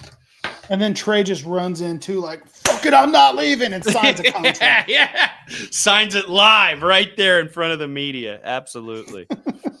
Oh my God. Dude, it's oh my God, dude. I haven't been this happy since the AFC Championship game that we won. Like, you know what I mean? Like, I haven't had this happy of a Bengals moment since I knew we were going to the Super Bowl. This is Jermaine Pratt picking off Derek Carr level. Yeah, dude. Like playoff win. Like this is unbelievable, dude. Yeah, 100%. Okay, he's busy. Joint press conference from the back of a Brinks truck. If you T. Higgins has 2 Instagram accounts. If you follow his second one, he already has posted a picture of himself in front of a big truck. Does he walk really? In, drop the mics, walk away. I'll scream. Absolutely. Yeah, I didn't know he had 2 accounts. Joe gonna be sitting in the corner just smiling. Yeah, he's gonna let them have their moment, but he's gonna be there, I bet. Yeah. Love it. Dude. We fucking did it, dude. We fucking finally did it. Yeah, 100%. We've crossed 14. The number's still going up. I'll just hang out with you guys for as long as you want. If you want to go to sleep, Ron, I get it. I might not ever go to sleep again. I might hear in a bit, but we're having fun. A lot of Pratt talk. Pratt might go on. He might go. He might not. Sorry, I hit the wrong comment there. But yeah, we'll see what happens with Pratt. I worry about him if he doesn't get traded or cut the buy-in, but you've seen guys do this before and shit gets worked out and things are fine. So you don't know. Yeah, in my opinion, if Pratt leaves, that leaves a hole in the defense. I know Pratt. Yeah, absolutely. He had some struggles, but absolutely him leaving would leave a hole in the defense, and we need to replace him. So, Jamar and Trey live from the hamburger wagon in the Berg. That would be wild. You know I'd be there. Shout out Hamburger Wagon. Have yet to have it, but need to. You fucking playing yourself, dude. I know. I need to. Oh my God. The whole fan base is awake right now. I mean, this is just dude, everybody's up. Yeah. I love that people are shitting on Schefter. It's very fun. That makes me very happy. Yeah, I'm glad that he wasn't the one that broke the news. Yeah. I can't believe that like those guys haven't hit it yet. Yeah. It's nuts. They're not even tweeting. They're not even awake. Vic Goodberry is asleep, I think. I texted him. He hasn't responded to me, and he's pretty responsive, but I think he's asleep. He works nights, so he's either working or he's sleeping. Yeah, one of the two. But he's either gonna wake up or walk out of his place of work very, very happy, dude. Higgins is not just the highest paid wide receiver too now. He is the 9th highest paid wide receiver, period. Substantial impact on future contract extensions for the likes of McLaurin, Puka, Collins. It could. Higgins as a wide receiver 2 getting paid big money like this could absolutely set the market for wide receiver 2s. Shout out Greg. What's up, my guy? Have to be at work at 5:30, but there's no way I'm going to sleep. Yeah, they're going to have to understand, dude. Yeah, they just have to understand. Yeah. Shout out Big Savage. 100%. Okay, bring in Santori. If Santori tells me he wants to come in, I'll get Santori a link. Smart dude. Also put me on game for the UDF chocolate milk. Fire. I don't think I've had it. I actually stopped at a UDF after Project Game Day's event last year and got the chocolate milk he was talking about, and that shit was gas. Okay, yeah, I like their milkshakes. I used to live in the Hyde Park area in college, and they had the UDF down there. That shit was delicious. Is there a space going right now? I'm getting a lot of messages to hop in a space, but we're live right now, guys. So I can't do spaces, dude. Like I've tried, and like I've hosted some that have gone well, but like I just feel like people just end up screaming at each other. Yeah, it turns into a verbal joust, 100%. Santori said, "Send him the link." All right, you better be ready to use your big ass brain, Santori. Give me just a second. Search direct messages. It's coming to you in a DM on Twitter, Santori. I just sent it. Feel free to hop in here and make us feel smarter. That would be completely cool with me. 100%. Man, this is the most happy feed I've seen in months. They haven't released Geno Stone yet. No, and they are not going to. Geno Stone is going to stick around. He's not going anywhere, and I hope he plays like he played in the latter half of the season, and because we will be just fine. They'll probably draft a safety too, guys. Possibly, yeah. Yep, Yeah, I can see it. Lots of UDF talk. I love Cincinnati gas station. Free ads, that's fine. Yeah. We'll give out free ads tonight. We're celebrating. We're happy. Yeah. Oh, my fucking. There's Centauri. Bring him in. Hey, Cap guy, what's up, my boy? How are we doing? Good evening, morning. Yeah, something like that. Yeah, it's 12:30. Yeah. Yeah. So how can I help? So everybody was in the comments saying you're the guy to talk to. What do these numbers mean for the salary cap, my boy? Well, the cap, you're going to get more cap space out of it. So you alleviate some of the room. So Jamar's, I think his cap hit was like 21 or 22 from the 5th-year option, whatever it was, right? When you guarantee money and structure things the way that supposedly this one's structured, and we'll see more in the coming days, you lessen that cap hit because you spread everything out. So you're probably going to pick up, depending on how it's structured, again, anywhere from $5 to $10 million per deal in cap space. So you're going to pick up 5 to 10 from Jamar, 5 to 10 from T. More or less the money that you would probably need for Trey. Ooh. Now, I guess the logical question is there enough cash left to give Trey the guarantees he wants and shove that shit into escrow? So, the escrow rule isn't mandatory. Most teams follow it as a good faith rule, but it's not mandatory. They got rid of that a couple of years ago.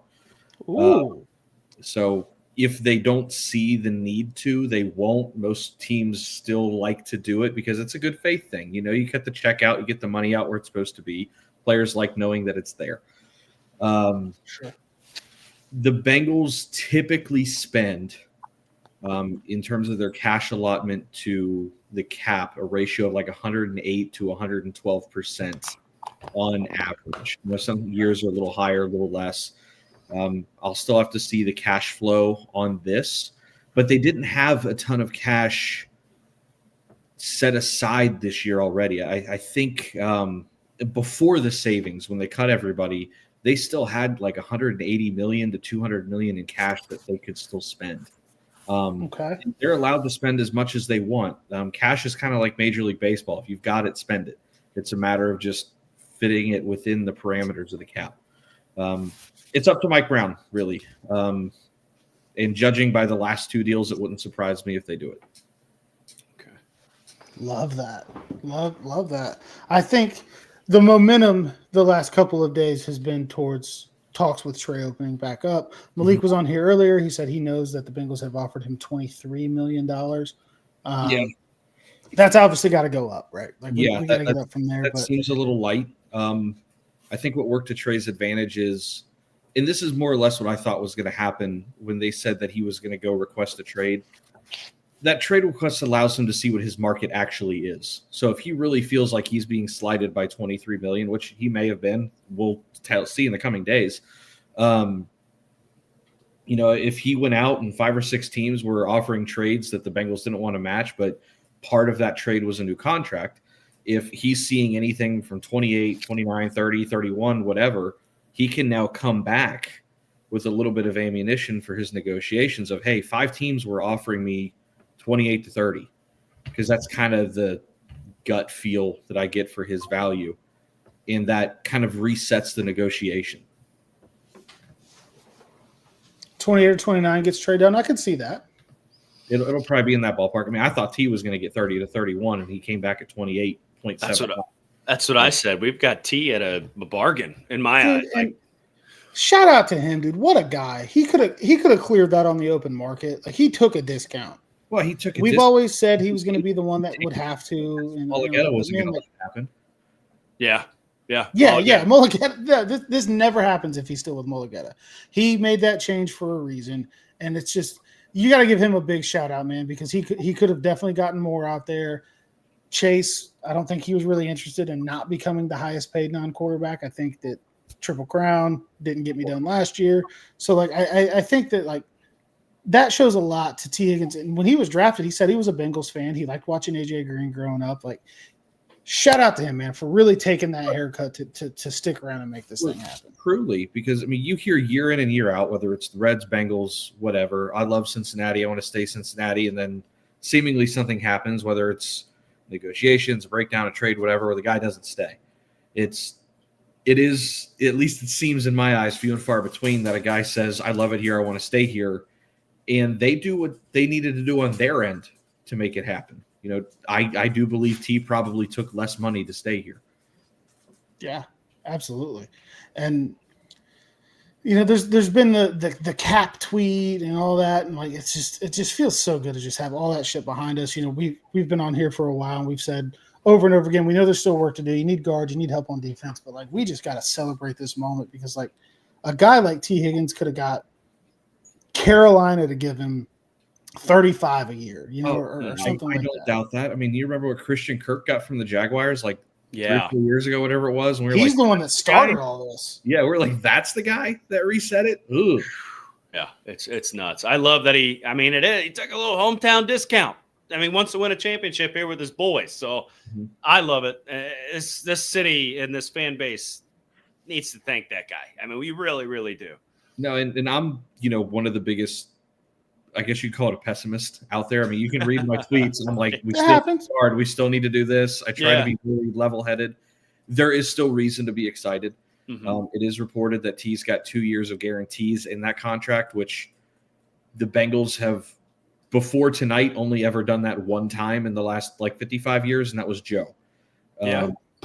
So you now have 3 contracts at the same time, all done by Katie. And give Katie credit where credit's due. I bash her. Give her flowers. We've given her shit, so give her flowers. They back the truck up. There's no way that you can have this much money in that short a time without guaranteeing a large portion of it. So I'm curious to see what their structures are. I'm curious to see how they maximize their cap dollars. But in terms of tonight, toast, cheers. It's a good night. Celebrate the little wins. Not little win here. This is a big fucking win. Keep in mind, that 4 years, 161 for Jamar is new money. He still gets his 5th-year option. So both of those contracts combined, they're on the books for $300 million combined, not including Joe's 275. They've got $500 million wrapped up in those 3 guys. Holy shit. When you put it that way, it's crazy. It's a lot. Better win. I never thought I'd see the day that Mike Brown would spend $500 million between 3 guys, but here we are. Yeah. Gotta win. We're in a window, man. We're in a window. Whether people want to hear it or not, we're in a window. So shell the fucking money out and let's go win, man. Let's go win. We had to have somebody else smart. Come on. We had Malik earlier. We needed another smart guy because we were just I don't know if you saw, but I accidentally posted my address on Twitter. Yeah. That's it. All right. Oh my God. I bought a T. Higgins jersey, posted the confirmation. You posted the receipt. Okay. I thought I cropped it out. I didn't. Total Drew move. So Cynthia, what I might get murdered. What is your next move then here, right? Contract. Ink is drying. What are you doing as the front office? What's your next move tomorrow morning, this morning? Is it me or is it the Bengals? Because those are 2 different answers. Yeah, you've just been hired as the GM. Okay. If I'm the GM, this is going to piss off some people. I would wait on Trey a minute and I would get the guard signed because you need at least one. Reason being is the guard market has been a little odd, a little bit slow. Some of them have been really expensive. There's a couple out there that still are very viable starting options. And I don't quite know, me personally, what that market looks like yet because they've been a little all over the place. I have significant room now because of what's happened tonight. Once you extend Trey, you're going to eat back into that room. So with the cap being what it is, and you do have to have allotment for your rookie class, you have to put some back for your in-season oopsies. Typically, that's like $3 to $5 million. I would want to get a guard squared away first and then maneuver around what I can later to get Trey done. They probably will go ahead and get Trey done. I don't necessarily disagree with it either because there is something called optics and morale of the locker room.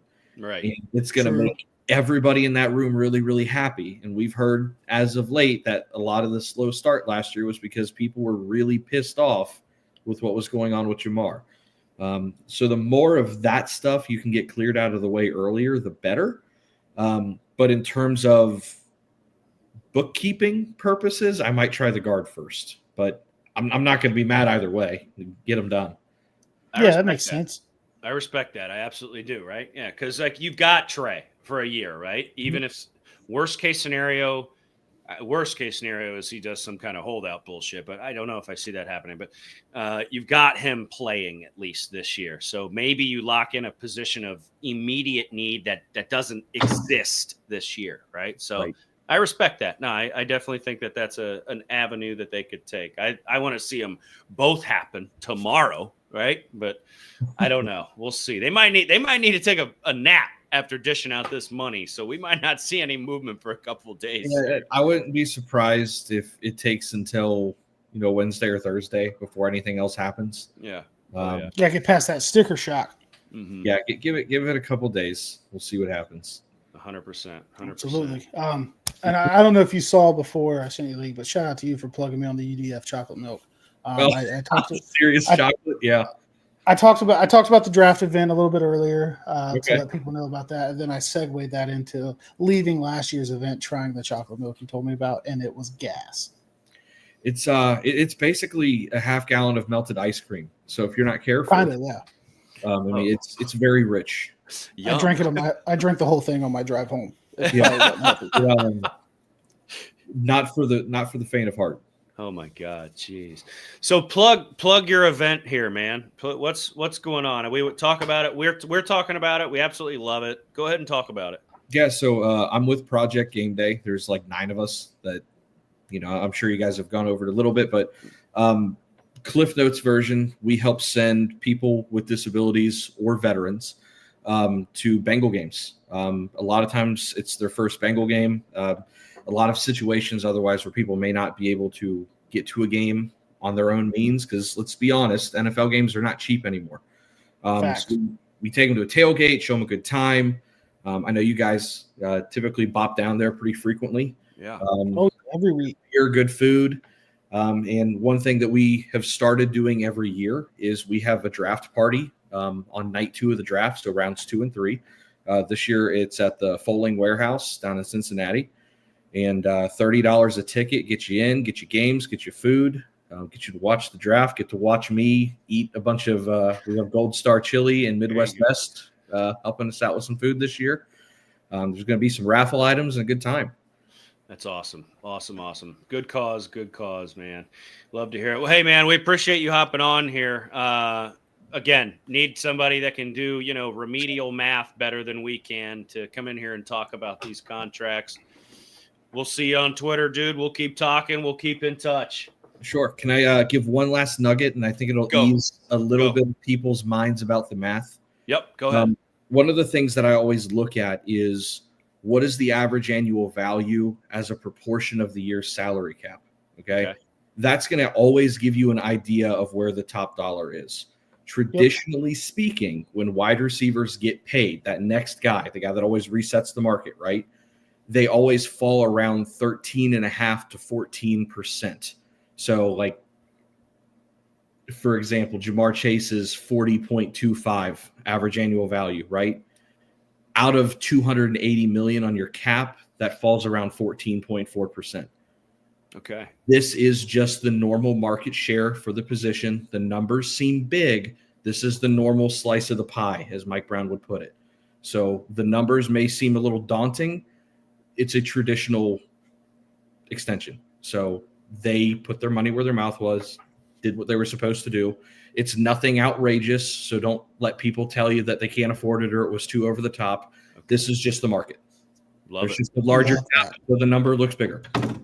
This is the Bengals playing to the actual current market, what we've been screaming and banging the table for Correct. Quite some time now. So absolutely. That's great info. We appreciate you hopping in, man. Love our chats on the side. Have you tried the hamburger wagon yet? Not yet. All right. We're going to make it happen. When you're in town, I'll meet you there. We'll do it. All right. Sounds good. All right. Yep. See you guys.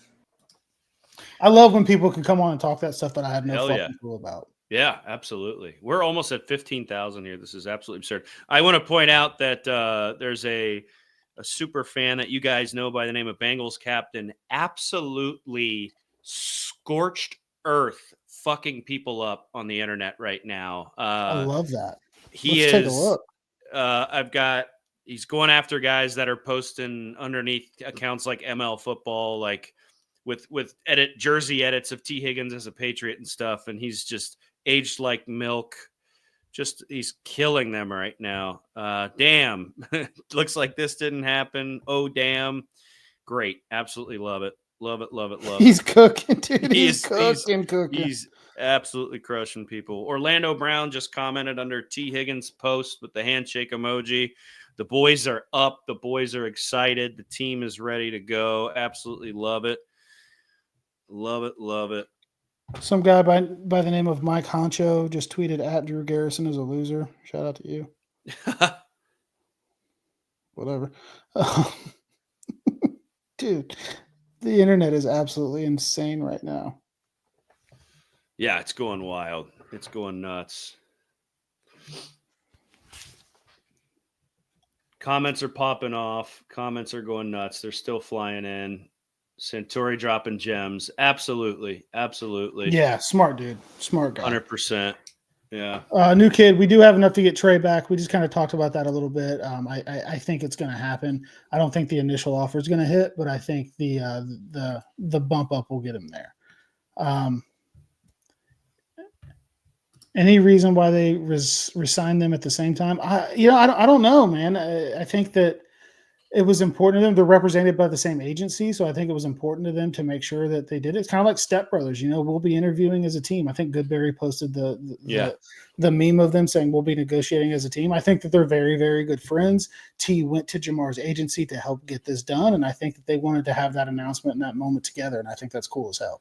Yeah, yeah. Do you think they do a joint press conference? Absolutely, 100%, 100%. They need They're going to. Joe in the middle. Throw Duke Tobin or Zach Taylor right next to him, and then the two big guys on the outside just talk. Oh my God!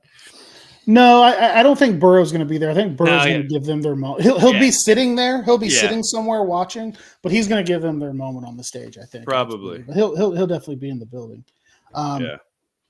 Tweet came out apparently saying Rocky told the Bengals no T deal, no Chase deal, saying like, hey. This is a both or nothing situation, and maybe that was the case. I love. I could see those two guys team up because, dude, these guys fucking love each other. Like it's very, very clear. So I think that was probably a very real scenario. It's like, hey, we're going to get both done. We're not going to get any of them done. And there probably was some agent posturing to get the Bengals where they needed to be, and that's okay because they maybe needed that nudge into the fucking modern times. And if that's what it took, if it took Burrow saying that, or if it took Rocky saying you're getting them both or you're not getting any of them, whatever it is, I'm glad that it happened. Well, it sounds like Rocky pushed and represented his guys well and didn't try to just absolutely fleece us for no fucking reason, which was true. A professional push to have the Bengals come into the modern era here. So love it, love it, love it. My God, my phone, I'm going to have to turn my phone off tonight. This is absurd.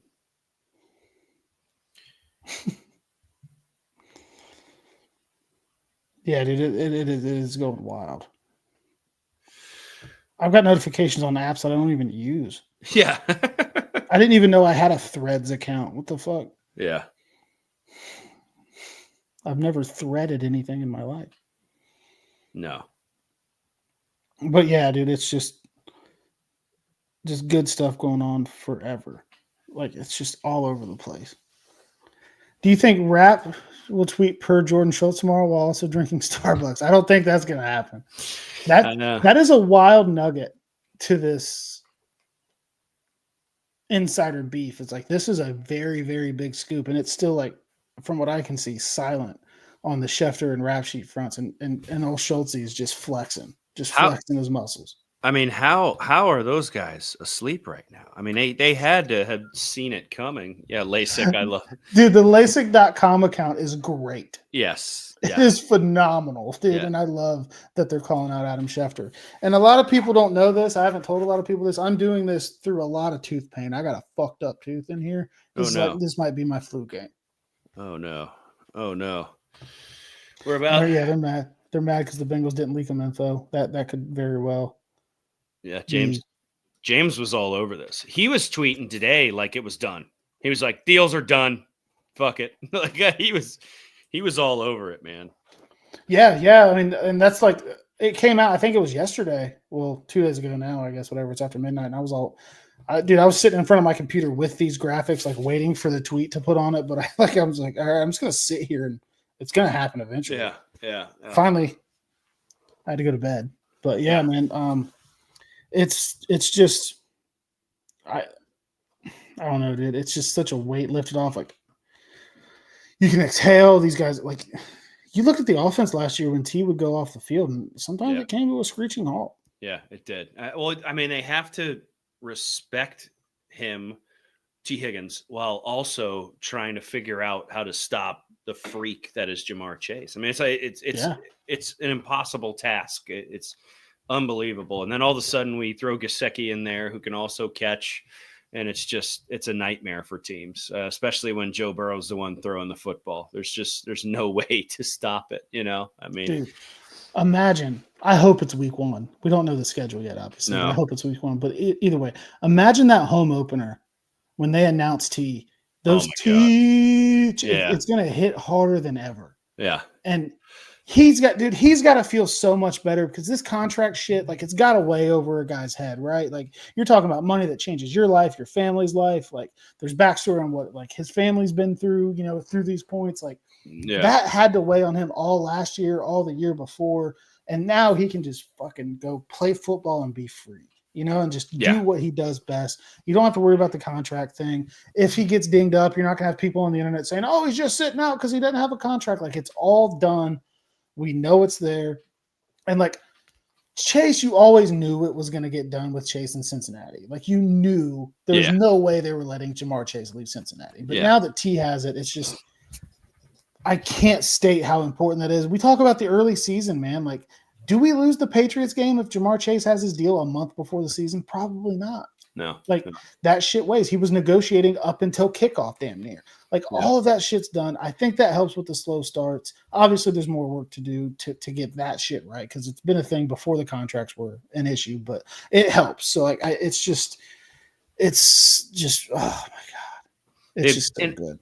And the money, they have guarantees, they can breathe and just play football. I mean, they're both incredibly rich now. Breathe and play football, and they can just go back to having fun. You know what I mean? That's what that 2021 year was. Everybody was just having fun playing football. And now I feel like we can do that again. They got their bag. Just enjoy life and catch the football, man. It's just unbelievable.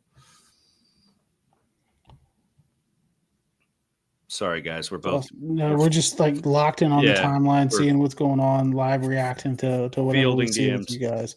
We've crossed 15,000 live viewers, which is about we did. Yeah, that's about 14,000 more than our like average view count on our Tuesday night streams. We usually sit around 1,000. This is unbelievable. Like, share, follow. What do you do on YouTube? What is that called? Subscribe. Turn on notifications. Turn on notifications. Join the fun, guys. We're live every Tuesday, unless life gets in the way, at 7:00 Eastern Standard. We talk football. We're talking Jamar Chase and T. Higgins right now, live with you.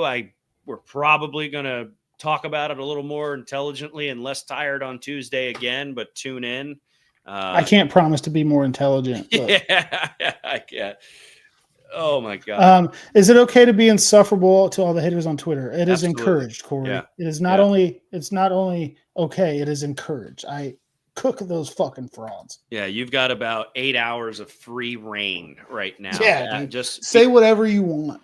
Internet bully them. As I'm encouraging you to internet bully the fans that are being haters right now. Absolutely. Max Murphy tweeting out, Miles Murphy's brother. See y'all in the jungle. Very excited. The team's excited. The families are excited. Awesome. What's he doing right now? There he is. Okay. All right. He's in a space. All right. We'll leave him alone. Unbelievable. We got NFL. We got Bengals greats excited. Chad Ochocinco, absolutely pumped. He's going out. He said he's going to go celebrate right now at a Lady of the Night location. It looked like he was quoting there. So have fun, Chad. Enjoy a dancing club. Can't forget they paid Mike G too, $12 million in the first year. Sure did. It's true story. Sure did. This is going to go down in infamy for our program. Yeah. I think last year when the Joe Mixon news came out, we jumped on here and we're like, holy shit, dude, we had like 1,200 people watching, and now it's just going fucking crazy. I think our record before this is when we had Goodberry on, and it was like 7,000, and now this right here is absolutely crushed it, dude. Can't wait for the talking heads to try to spin the cheap narrative. Fuck you, big media. Nick Vaught, you know I am in a never-ending war of attrition with big media. I hate them. I love that you're on my side. Hey, Bengal Stormtrooper, shout out. Hey, my guy. That guy rocks. It says 12K. We're looking at 15K in our little dot up here, so it depends on which feed you're looking at. Ours shows us all platforms. Okay. All right. I don't know how this fucking fancy machine works. A lot of mock drafts being fired out right now. People saying we got our guys locked down. Yeah, I like makes that. Sense, yeah.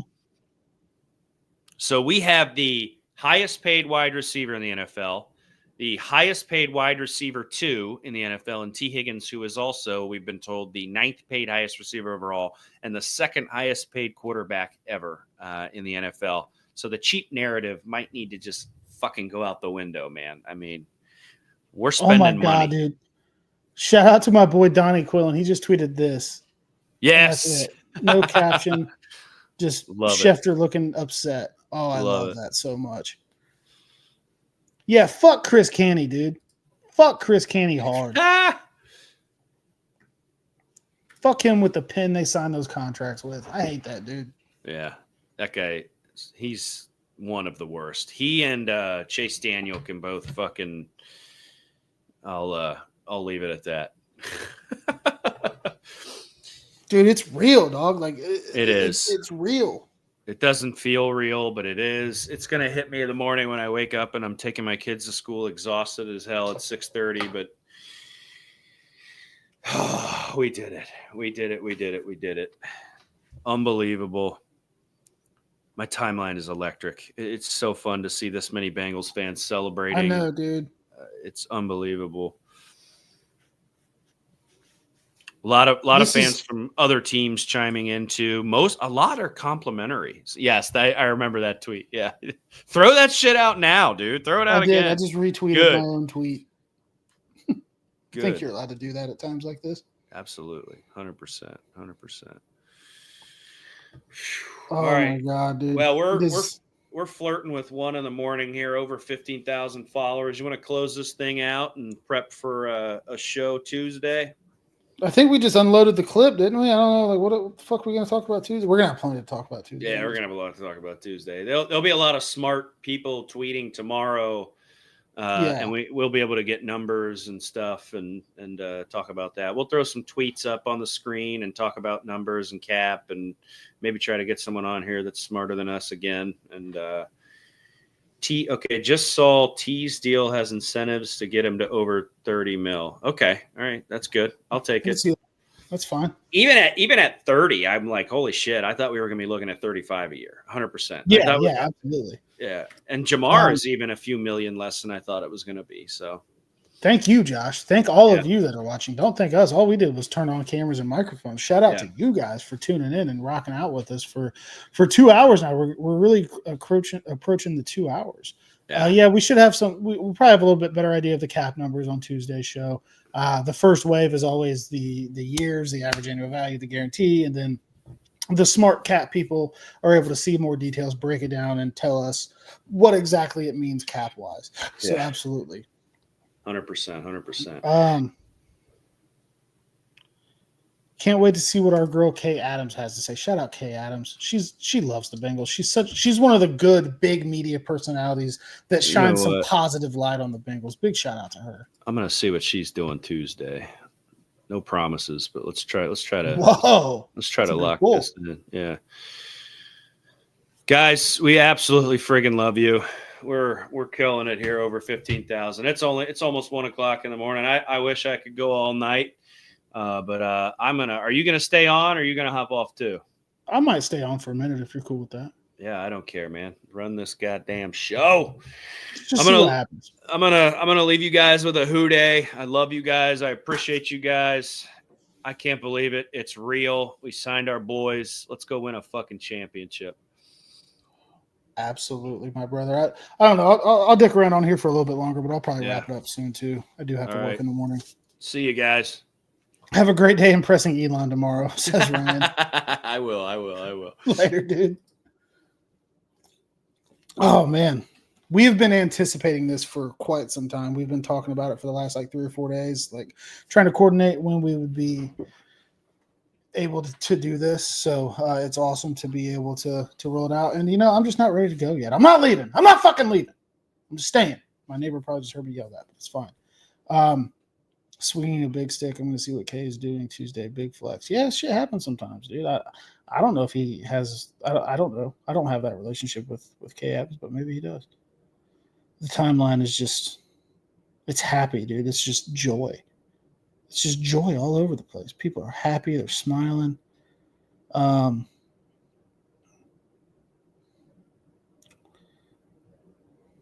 people are very upset with me. People don't like to see me happy, I guess. But hey, shit happens, right? I'm just going to say if it's Steelers-Bengals week 1, Aaron Rodgers is the quarterback for the Steelers, I'm going to try to get me and my mom to that game. Absolutely. That would be a great one to see.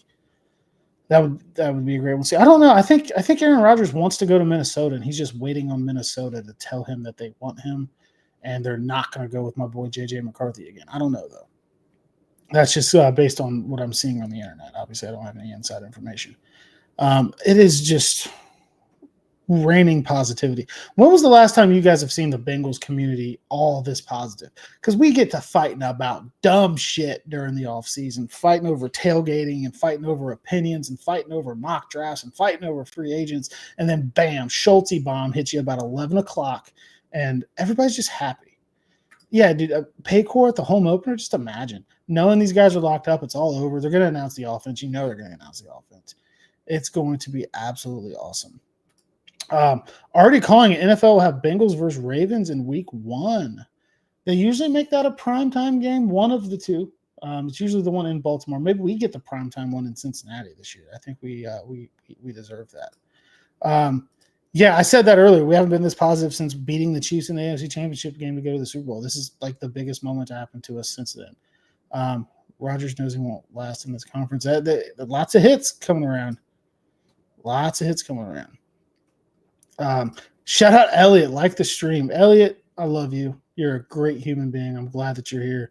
I appreciate you telling everybody to like the stream. Like I said, between our Twitter numbers and our YouTube numbers, we're over the 15,200 mark. It is a career high for us. We appreciate that. We only talk about that number so much because we can't believe that it's actually this high. And it's very, very cool for us.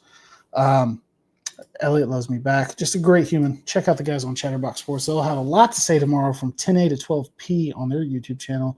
They got a good show going on over there that they do every morning. So there'll be more reaction to this news from those guys tomorrow. Jacob Tissett's probably going to be real fired up. I don't know how Kenner's going to take it. Kenner doesn't like the Bengals. We'll have to see how he feels about that news. But that'll be a good one to tune in to later today, actually, I guess, at 10 a.m., about 9 hours from now. Free ads. Yeah, dude, some places get free ads. Some places don't, but some places do. And you guys do.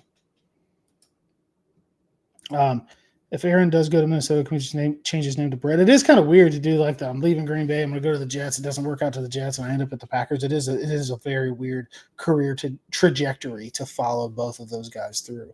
But I know one thing. T. Higgins won't be wearing a different uniform next year or the year after or the year after or the year after. Jamar Chase won't be wearing a new uniform for 5 years. And that makes me incredibly happy. I try not to wear this a lot because like it is maybe cursed because I wore it the one game and we lost. I'll probably have to update the Jamar Chase jersey too. I just got the T. Higgins jersey on the way. Went with the white one on that one. Bengals should troll the late nighter stay up by extending Henderson in the morning when we're finally asleep. That would be crazy. Just to wake up to another tweet notification.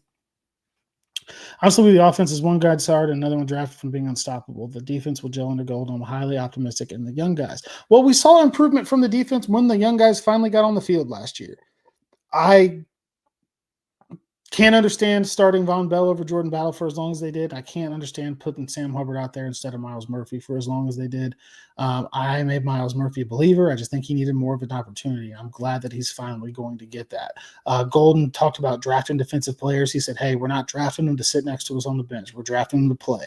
So I don't think Golden's going to be afraid to put the young guys out there. I think he's going to have a simplified defense. He's already said that. He wants it to be, see, react, go. That's the kind of thing that he's doing. So, we're not asking for the 85 Bears here. We're asking for a defense that's not dead last like they were last year. We're asking for a team that can flirt with 20th, like 18 to 20, and we'll win a lot of football games. So, obviously, we've said it ad nauseum over the last 2 hours. Much to do. But if we can just get these guys to play some average football and this offense can keep humming like we saw last year, we're going to be just fine. Only spot I'm worried about is the DB room because they're all so young. I expect the Bengals to take care of interior offensive line and D-line with the rest of free agency and the draft. The cornerback room is a little bit young, but Dax looks to be recovering very well from his torn ACL based on some videos that he posted on the internet. DJ Turner was playing good football before he got hurt. He looks like he's rehabbing pretty well, doing some yoga type stuff, body weight on that collarbone. So there is some youth and inexperience there. They may add a veteran corner if they find one for cheap enough. People have talked about Cheeto coming back, maybe Mike Hilton coming back because the market's not materializing for him the way that he thought. So there's going to be some options there, but there is youth there. I think Cam Taylor-Britt's going to bounce back big and get back to the guy that we remember seeing when he had DK Metcalf in shambles and shit like that. But I understand the concern for the defensive back room. I personally am just a little bit higher on it than maybe some other people are. Let's see.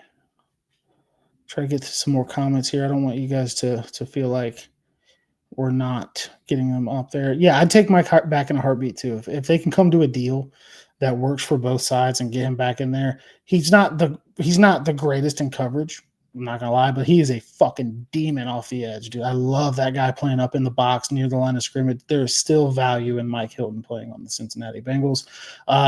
Bo's done a lot of mock drafts in the last few years. Hell yeah, dude. It's a lot easier to do a mock draft when you know that your stars are here to stay. Now we just got to get Trey. You cannot teach pass rush. That is an elite skill. That is absolutely true. Some guys have it, some guys don't.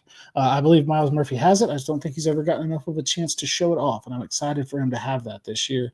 And hopefully a happy, paid, motivated Trey Hendrickson to go along with that. It's something that I'm really, really hoping to see. Man, I don't know the numbers of comments, but holy shit. Easily our most commented on episode of all time. Easily our most watched episode of all time. Easily our most upbeat episode of all time, I would have to say. It's got to be.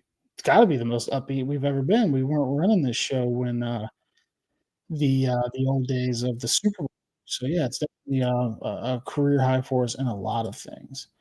Nick's out. Houday, LFG. Shout out, Nick. Keep killing those losers on Call of Duty. I love it. Thank you for hanging out with us on a Sunday night.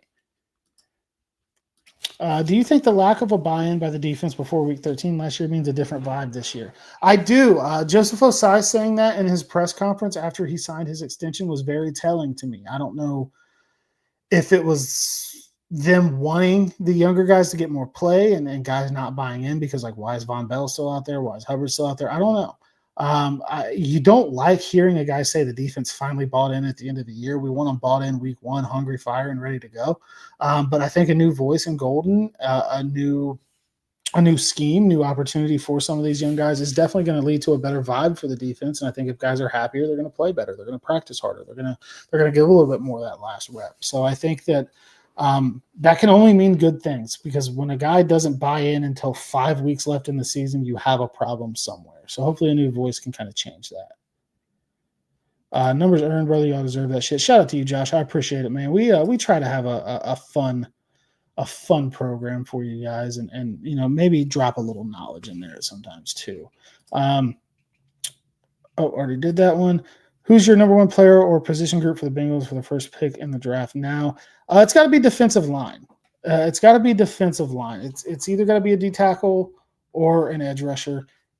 I can get on board with linebacker if it's Jihad Campbell. I think that guy's a freak. I think he would play great in this defense. But other than that, it's got to be defensive line. I got to quit cleaning Kroger out of garage beer. Every time I go in there, you've wiped them out. I am still drinking off of the truckload of beer that they gave me a couple months ago. So I haven't actually purchased any.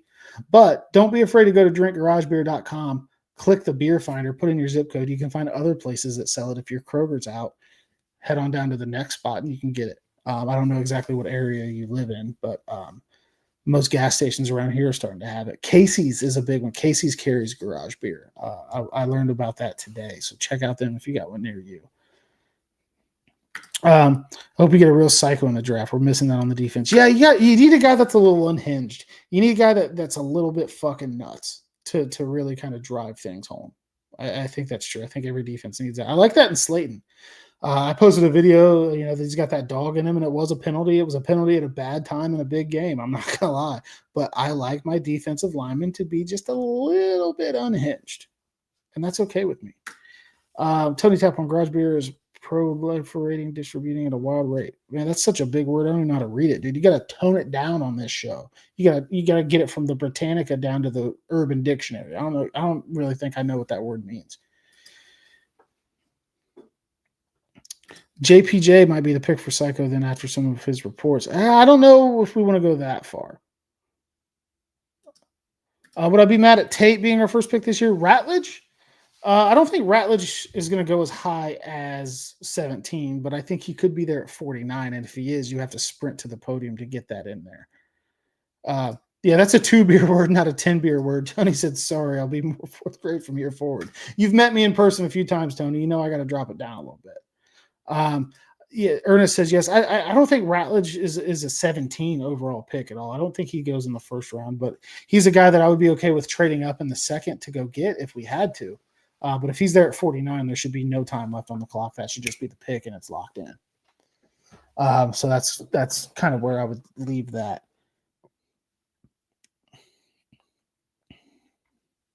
People are really mean to me on the internet. I don't know exactly what's going on here, but people just don't like that I'm happy, and that's okay. I hope that they find the peace that they seek as they tweet from their burner accounts and talk crazy shit about me. But shit happens. Man, should I start wrapping this thing up? Man, it is getting late. I do have to work tomorrow. My kid could wake up pissed off at any time. So thankful to all you guys that have tuned in and watched this show with us tonight, man. It has been incredibly fun. The comments have been going crazy. Maybe they're mean because they're jealous their wide receiver isn't elite. That's true. I mean, where's the St. Patty's Day party at? I don't know, buddy. Last time I went out on St. Patty's Day, I got this scar on my head because some asshole hit me with a whiskey glass. Last time I've been out anywhere for St. Patrick's Day. Got my fucking head caved in because a guy hit me with a glass from behind when I wasn't looking. Shout out to that guy. He's a dick. I would love for him to fall at 49 if we get a great pick at 17. Yeah. I think the chances of a good pick at 17 are so high because it's very deep in a position group where you need help. So I think it's going to be hard to not be happy with the pick. If you enjoyed it, please like and subscribe. That would be awesome. Like I said, we have a lot of fun on the YouTube channel. Crushed it tonight. Shout out to Wedge. Thank you, man. Wedge is here every week in and week out. OG member. glue guy in the Discord. Wedge is a glue guy in the Discord. Shout out to that chicken parm you made tonight. That shit looked phenomenal. I'm going to go ahead and I am going to wrap this up. This has been an incredible night. We got our guys. Don't let anybody steal your joy. Let's finish off this ice cold garage beer.